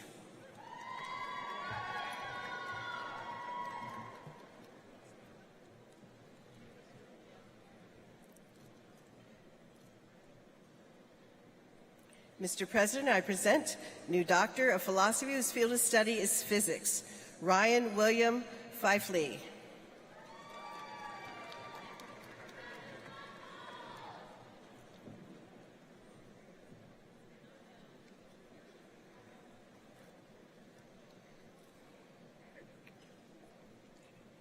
Mr. President, I present new doctors of philosophy whose field of study is psychology.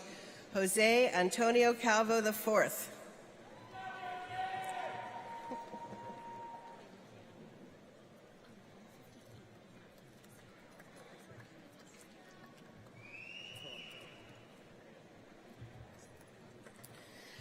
Anne-Marie B. Defiant.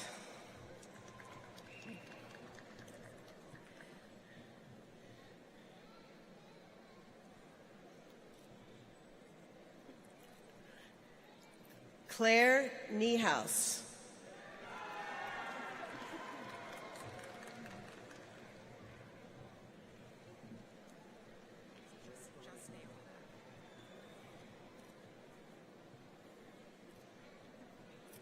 Naomi Pack.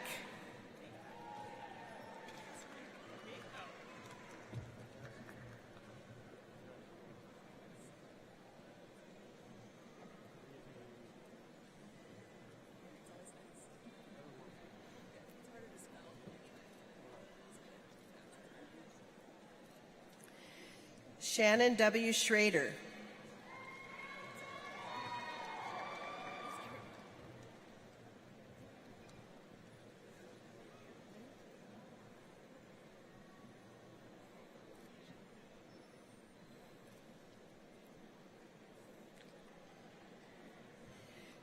Paige Trojanowski.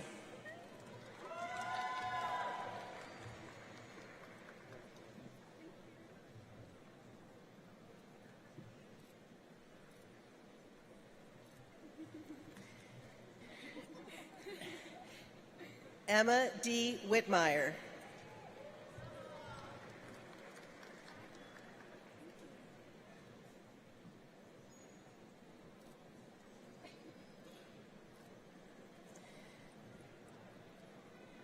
Carol M. Wong.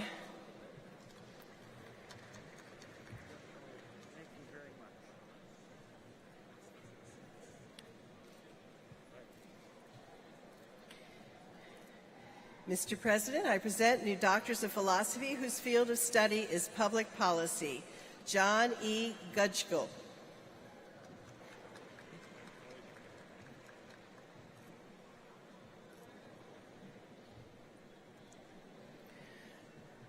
Mohammed Mehdi Nayabpour.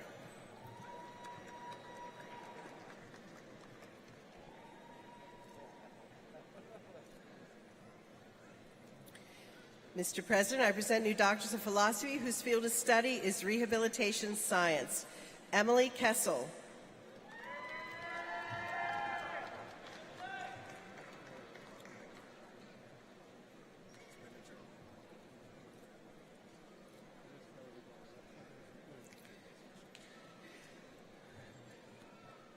Randy Jamil Pugh.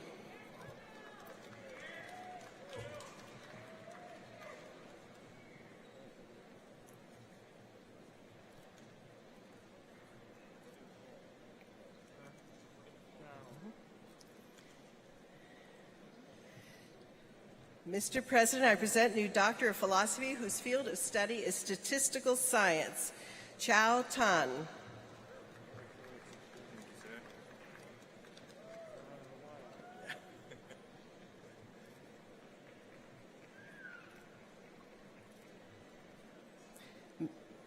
Mr. President, I present new doctors of philosophy whose field of study is systems engineering and operations research.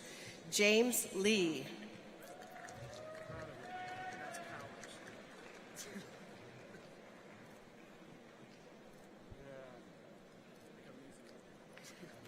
Matthew James Powers.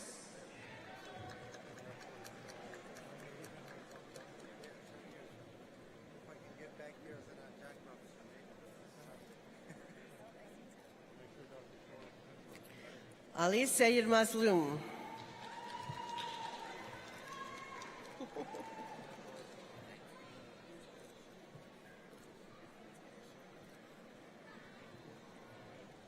And Mr. President, I present new doctors of philosophy whose field of study is writing and rhetoric.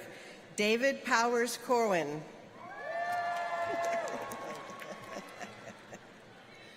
Go, David. Veronica Garrison Joyner.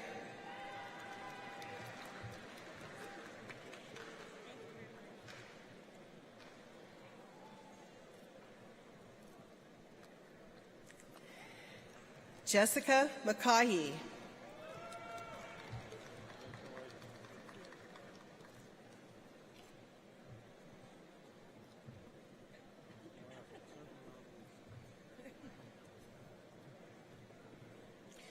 And Lacey Wooten.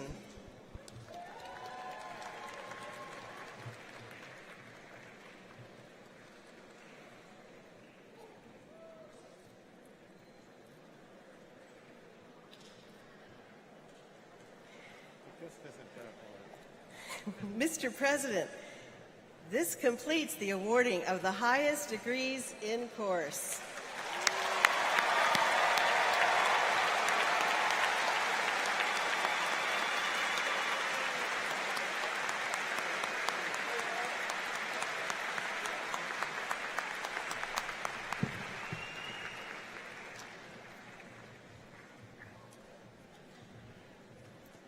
Congratulations to all our new doctors. Before we begin the continuing degree conferrals, I'd like to ask the Dean of the Honors College, Dean Sophia Burr, and the Honors College graduates here today to please stand and be recognized for your exceptional effort and accomplishments. While taking on additional academic challenges, over half of you have had leadership roles. Please stand, honors graduates.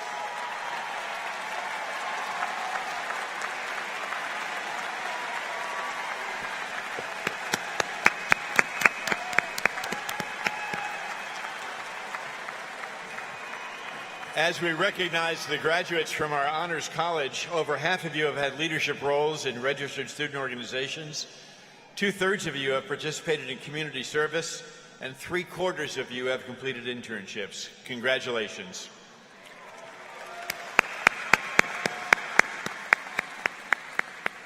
We thank you for your contributions to our university community. The deans of the university now will present the candidates for bachelor's and master's degrees, and the president, by the authority vested in him by the Board of Visitors of George Mason University, will, by a traditional formula, confer degrees. All candidates have been approved by the faculty of the college or school for the degree for which they stand, and all degrees are conferred contingent upon certification by the Office of the Registrar that all degree requirements have been satisfactorily completed. Each college and school has degree celebrations that have been held earlier this week and will be held throughout the weekend at separate events. At those degree celebrations, candidates for degrees in their respective major fields will be honored. We officially confer degrees upon all graduates today, and we thank the students who are here today representing your fields. Mr. President, the Dean of the College of Humanities and Social Sciences, Dean Ann Artis.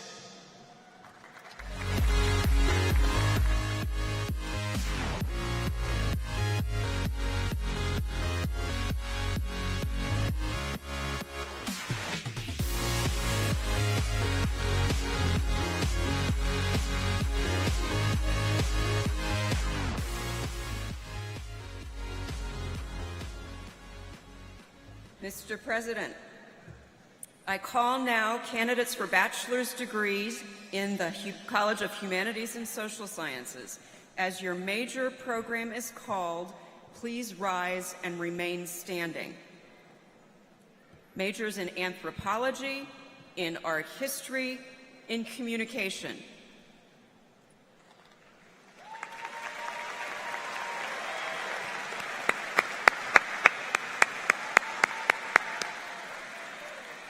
Majors in creative writing, in criminology, law, and society, in economics, in English.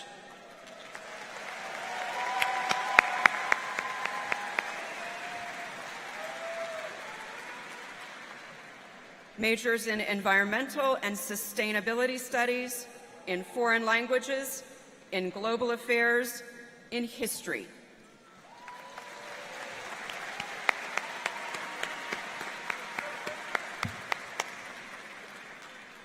Majors in human development and family science, in individualized study, in integrative studies.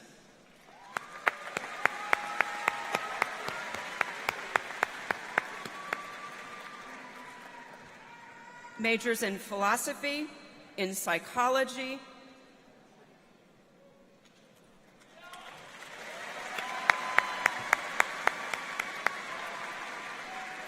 majors in religious studies, in sociology,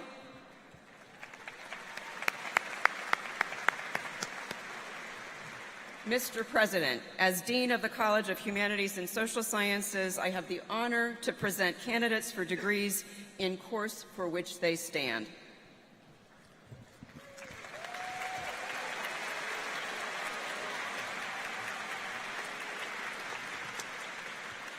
I confer on each of you that degree for which you stand with all the rights and privileges thereunto belonging. Will the recipients of bachelor's degrees please be seated?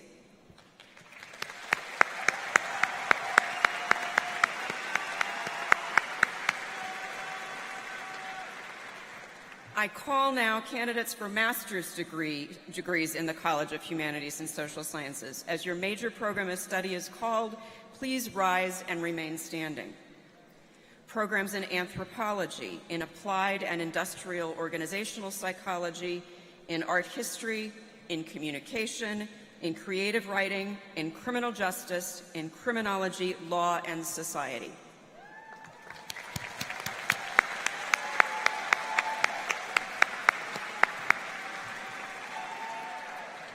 Programs in economics, in English, in foreign languages.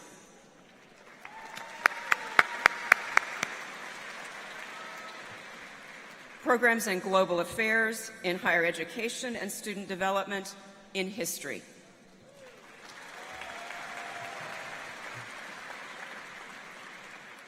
Programs in interdisciplinary studies, in Middle East and Islamic studies, in philosophy, in psychology, and in sociology.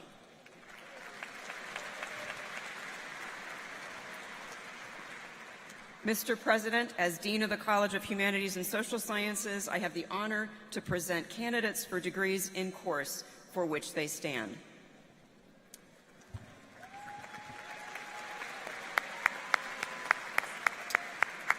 I confer on each of you that degree for which you stand with all the rights and privileges thereunto belonging. I welcome you into the company of scholars. Will the recipients of master's degrees please be seated? Mr. President, the Dean of the College of Science, Fernando Morales Wilhelm.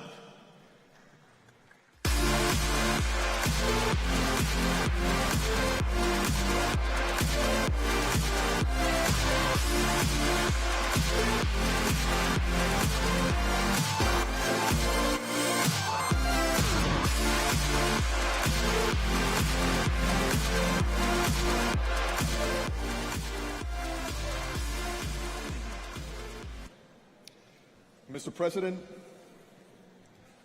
I call now the candidates for bachelor's degrees in the College of Science.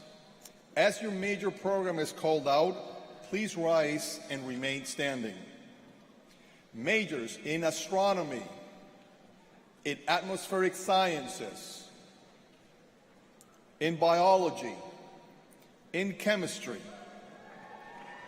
in computational and data sciences, in forensic science, in geography, in geology, in mathematics, in medical laboratory science, in neuroscience, in physics.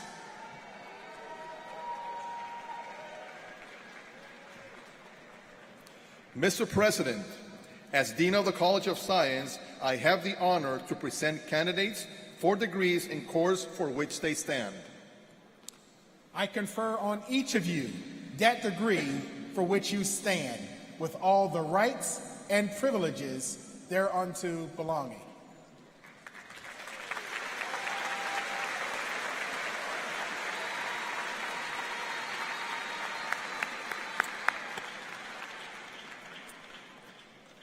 Will the recipients of bachelor's degrees please be seated?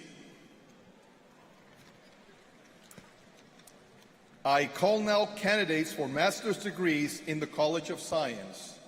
As your major program is called, please rise and remain standing. Programs in applied and engineering physics, in bioinformatics and computational biology, in biology, in chemistry,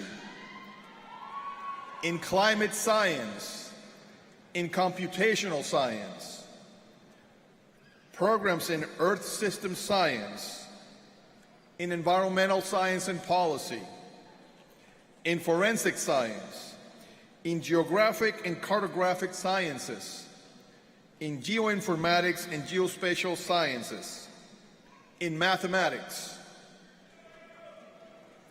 Mr. President, as Dean of the College of Science, I have the honor to present candidates for degrees in course for which they stand.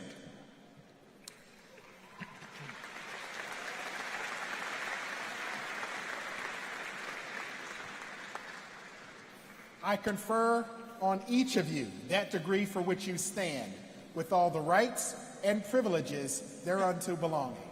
I welcome you into the company of scholars.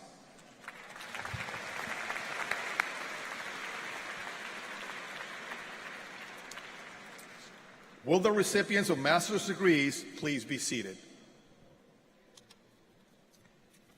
Mr. President, the Interim Dean of the College of Education and Human Development, Robert Baker.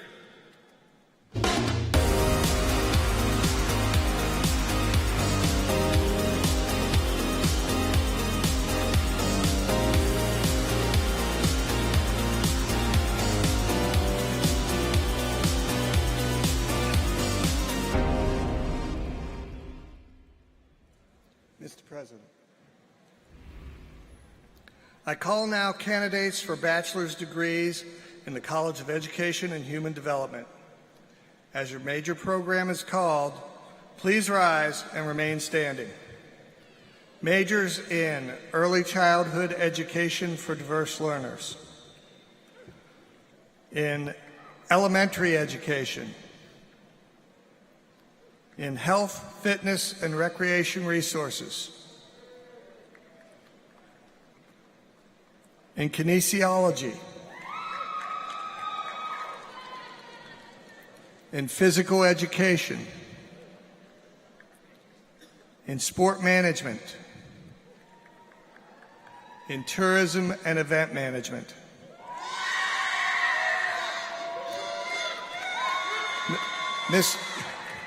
Mr. President, I have the honor to present candidates for degrees in course for which they stand. I confer on each of you that degree for which you stand, with all the rights and privileges thereunto belonging.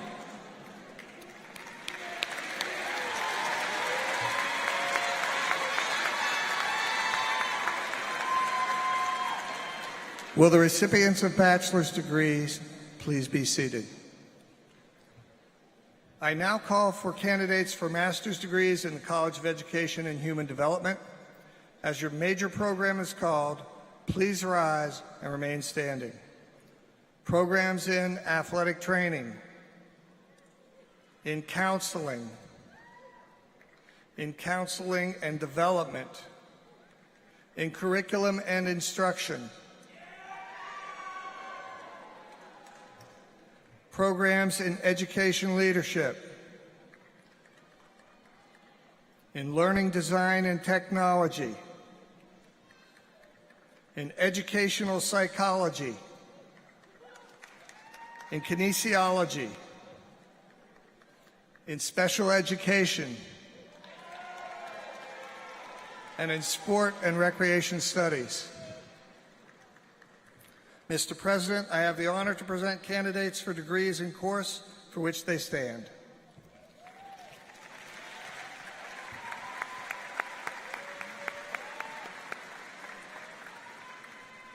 I confer on each of you that degree for which you stand, with all the rights and privileges thereunto belonging. I welcome you into the company of scholars.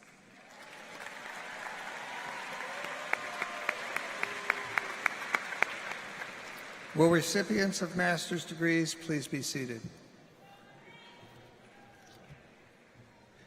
Mr. President, the Associate Dean in the School of Business, Patrick Soleimani.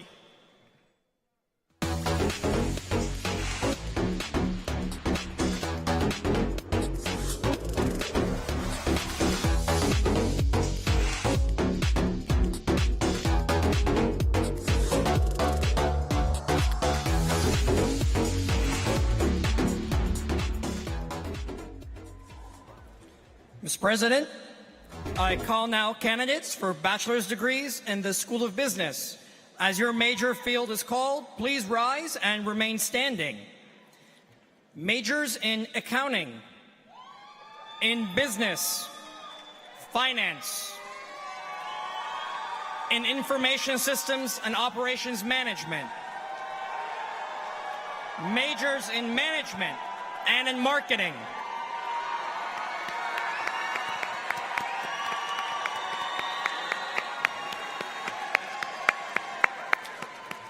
Mr. President, as the Associate Dean of the School of Business, I have the honor to present candidates for degrees in course for which they stand.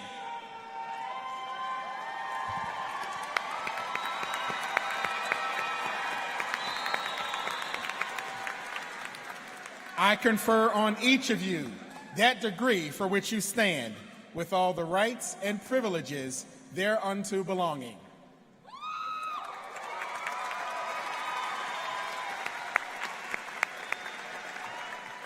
Will the recipients of bachelor's degrees please be seated?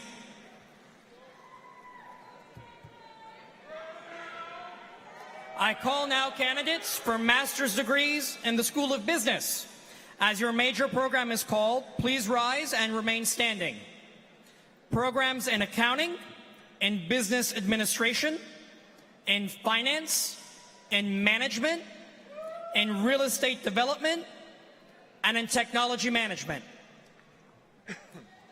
Mr. President, as the Associate Dean of the School of Business, I have the honor to present candidates for degrees in course for which they stand.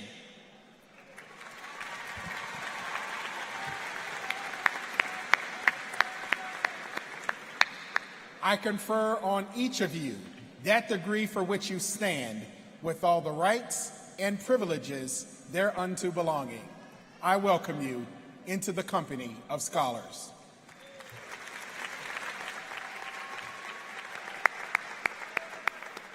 Will the recipients of master's degrees please be seated? Mr. President, the Dean of the College of Health and Human Services, Dean Jermaine Lewis.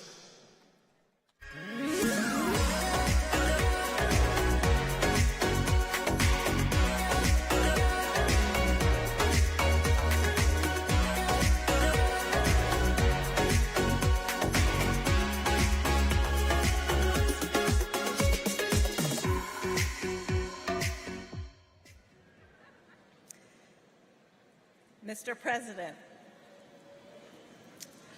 I call now candidates for bachelor's degree in the outstanding College of Health and Human Services. As your major field is called, please stand and remain standing. Majors in community health, in health administration, in health informatics, in nursing, in rehabilitation science, and in social work.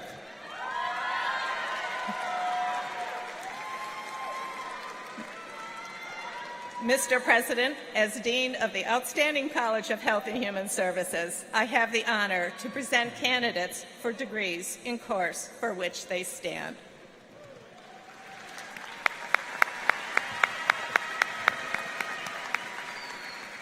I confer on each of you that degree for which you stand, with all the rights and privileges thereunto belonging.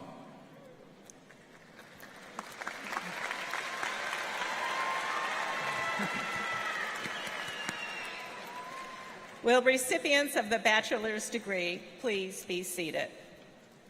I call now candidates for a master's degree in the College of Health and Human Services. As your major program is called, please rise and remain standing. Programs in health administration, in health informatics, in health systems management, in nursing, in nutrition, in public health, and social work.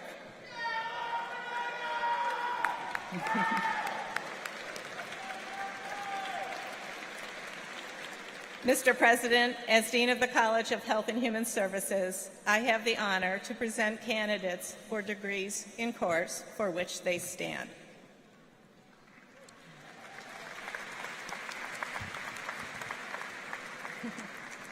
I confer on each of you that degree for which you stand, with all the rights and privileges thereunto belonging. I welcome you into the company of scholars.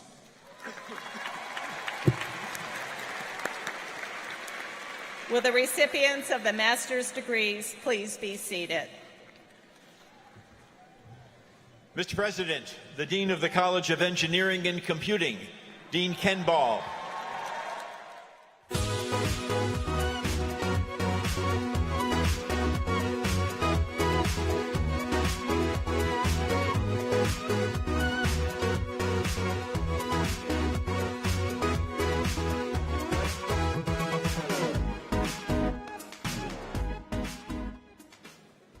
Mr. President, I call now candidates for bachelor's degrees in the College of Engineering and Computing. As your major field is called, please rise and remain standing. Majors in Applied Computer Science, in Applied Information Technology, in Applied Science, in Bioengineering, in Civil and Infrastructure Engineering, in Computer Engineering, in Computer Science, in Cybersecurity Engineering, in Electrical Engineering, in Information Technology, in Mechanical Engineering, in Statistics, and in Systems Engineering. Mr. President, as Dean of the College of Engineering and Computing, I have the honor to present candidates for degrees in course for which they stand.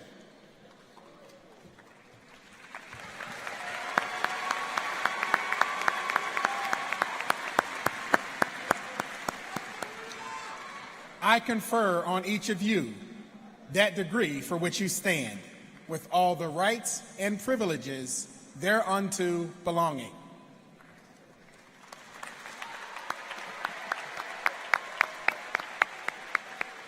Will the recipients of bachelor's degrees please be seated? I call now candidates for master's degrees in the College of Engineering and Computing. As your major program is called, please rise and remain standing. Programs in Applied Information Technology, in Bioengineering, in Biostatistics, in Civil and Infrastructure Engineering, in Computer Engineering, in Computer Forensics, programs in Computer Science, in Cybersecurity Engineering, in Data Analytics Engineering, in Digital Forensics, in Electrical Engineering, programs in Information Security and Assurance, in Information Systems, in Operations Research, in Software Engineering, in Statistical Science, in Systems Engineering, and in Telecommunications.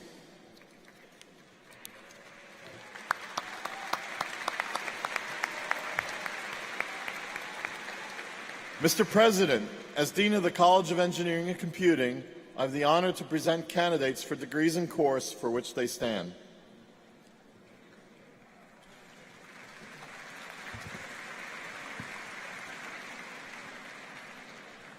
I confer on each of you the degree for which you stand, with all the rights and privileges thereunto belonging. I welcome you into the company of scholars.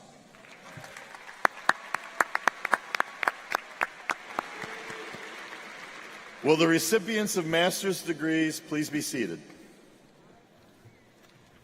Mr. President, the Dean of the College of Visual and Performing Arts, Dean Rick Davis.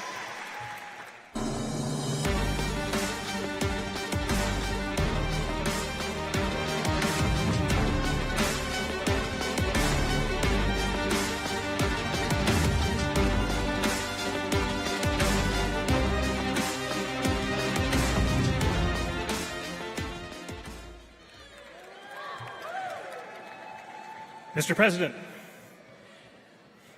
I call now candidates for bachelor's degrees in the College of Visual and Performing Arts. As your major field is called, please rise and remain standing. Majors in art and visual technology, in computer game design, in dance, in film and video studies, in music, and in theater. Mr. President, as Dean of the College of Visual and Performing Arts, I have the honor to present candidates for degrees in course for which they stand.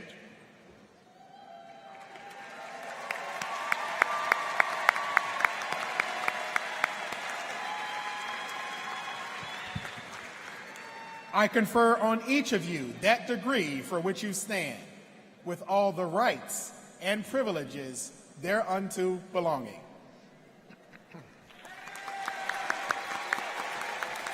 Will the recipients of bachelor's degrees please be seated? I call now candidates for master's degrees in the College of Visual and Performing Arts. As your major program is called, please rise and remain standing. Programs in art education, in arts management, in graphic design, in music, and in visual and performing arts. Mr. President, as Dean of the College of Visual and Performing Arts, I have the honor to present candidates for degrees in course for which they stand.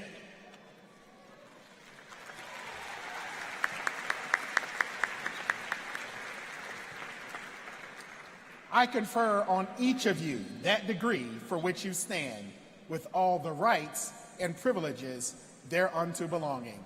I welcome you into the company of scholars. Will the recipients of master's degrees please be seated? Mr. President, the Dean of the Jimmy and Rosalind Carter School for Peace and Conflict Resolution, Alpazlan Ozurdam.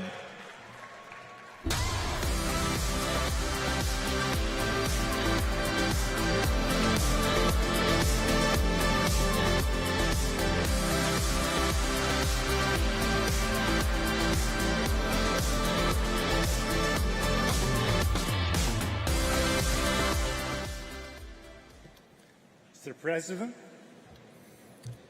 I call now candidates for bachelor's degrees in the most outstanding Jimmy and Rosalind Carter School for Peace and Conflict Resolution. Majors in conflict analysis and resolution. Please stand.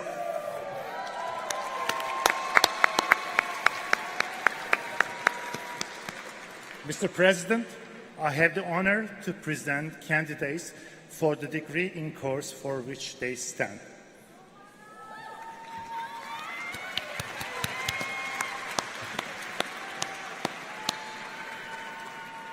I confer on each of you that degree for which you stand, with all the rights and privileges thereunto belonging.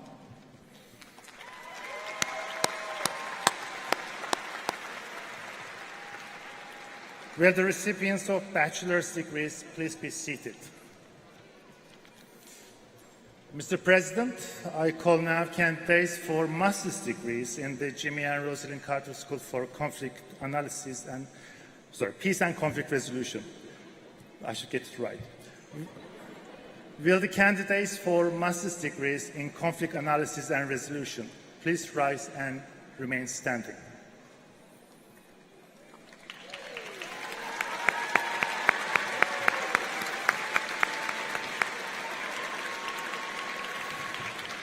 Mr. President, I have the honor to present candidates for the degree in course for which they stand.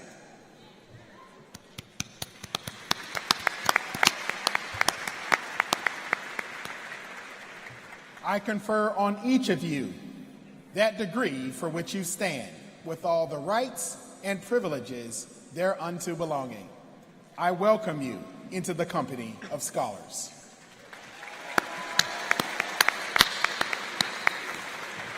Will recipients of master's degrees please be seated? Mr. President, the Associate Dean of the Schar School of Policy and Government, Ming Wan.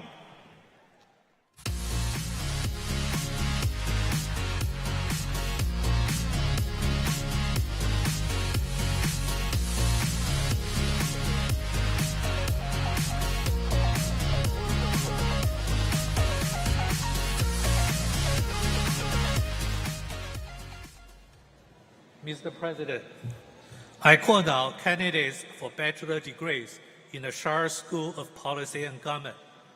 As your major program is called, please rise and remain standing. Majors in government and international politics and in public administration.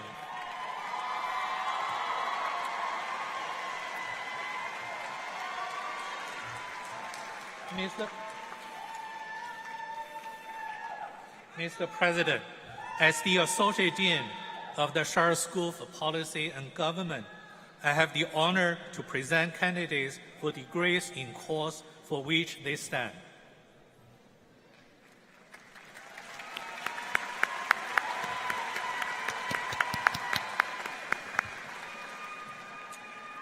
I confer on each of you that degree for which you stand, with all of the rights and privileges thereunto belonging.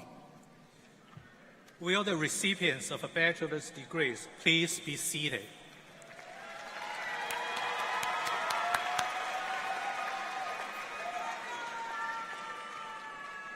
Mr. President, I call now candidates for master's degrees in the Schar School of Policy and Government. As your major program is called, please rise and remain standing.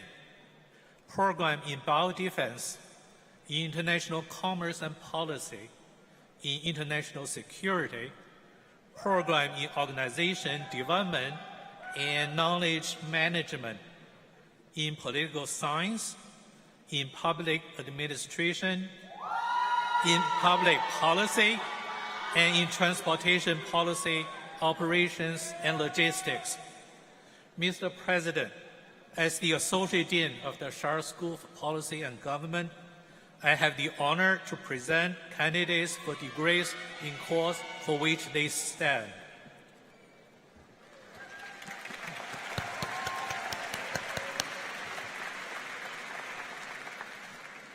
I confer on each of you that degree for which you stand, with all of the rights and privileges thereunto belonging.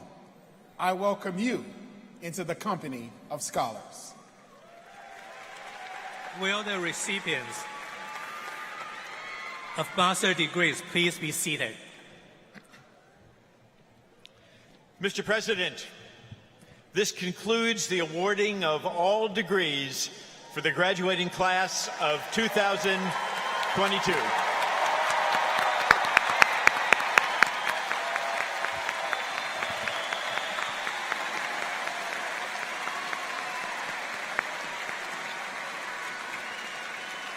Congratulations to all.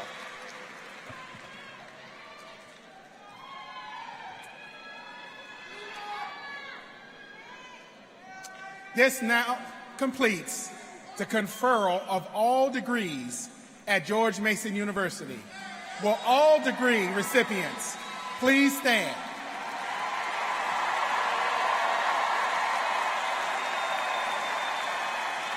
You may now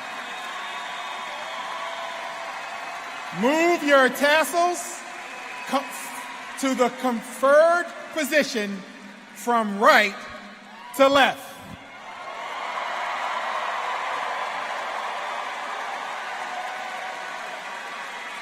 Congratulations to you all.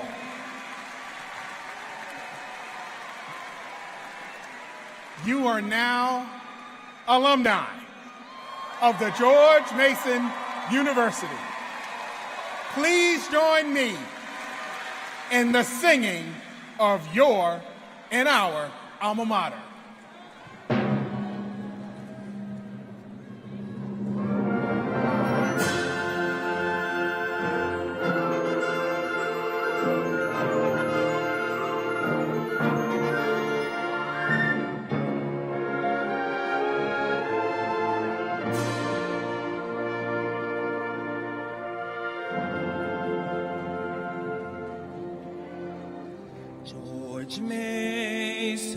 George Mason, we honor you today.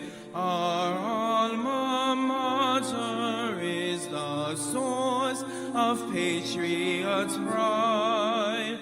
From far and near around the world we come to learn, side by side.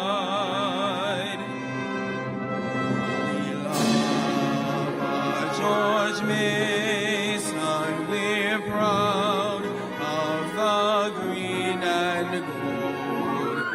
Those colors stay with us.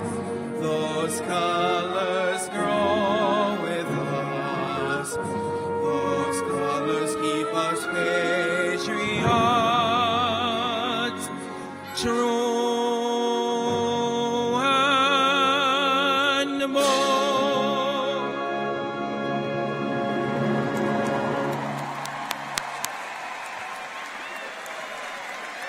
Thank you, Case. In closing, today, each of you will depart George Mason University as an ambassador for this university. We are so proud to know that Mason will accompany you wherever you go because of how you grew here intellectually, socially, and in so many ways. Best of luck to you all. Go Patriots!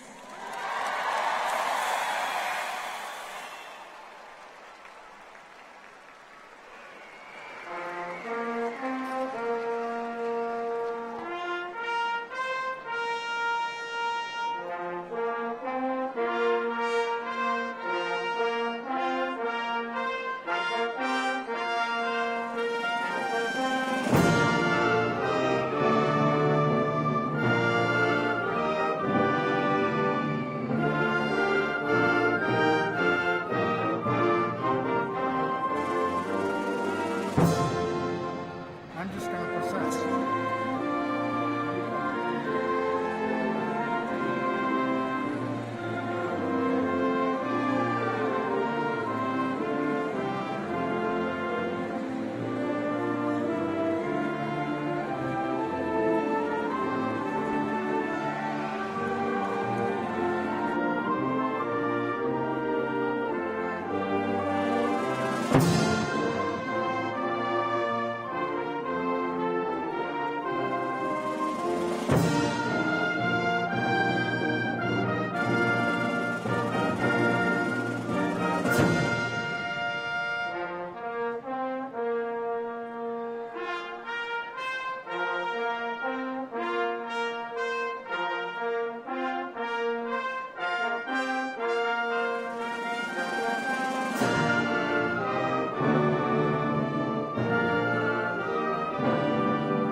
Second suite, room at 1.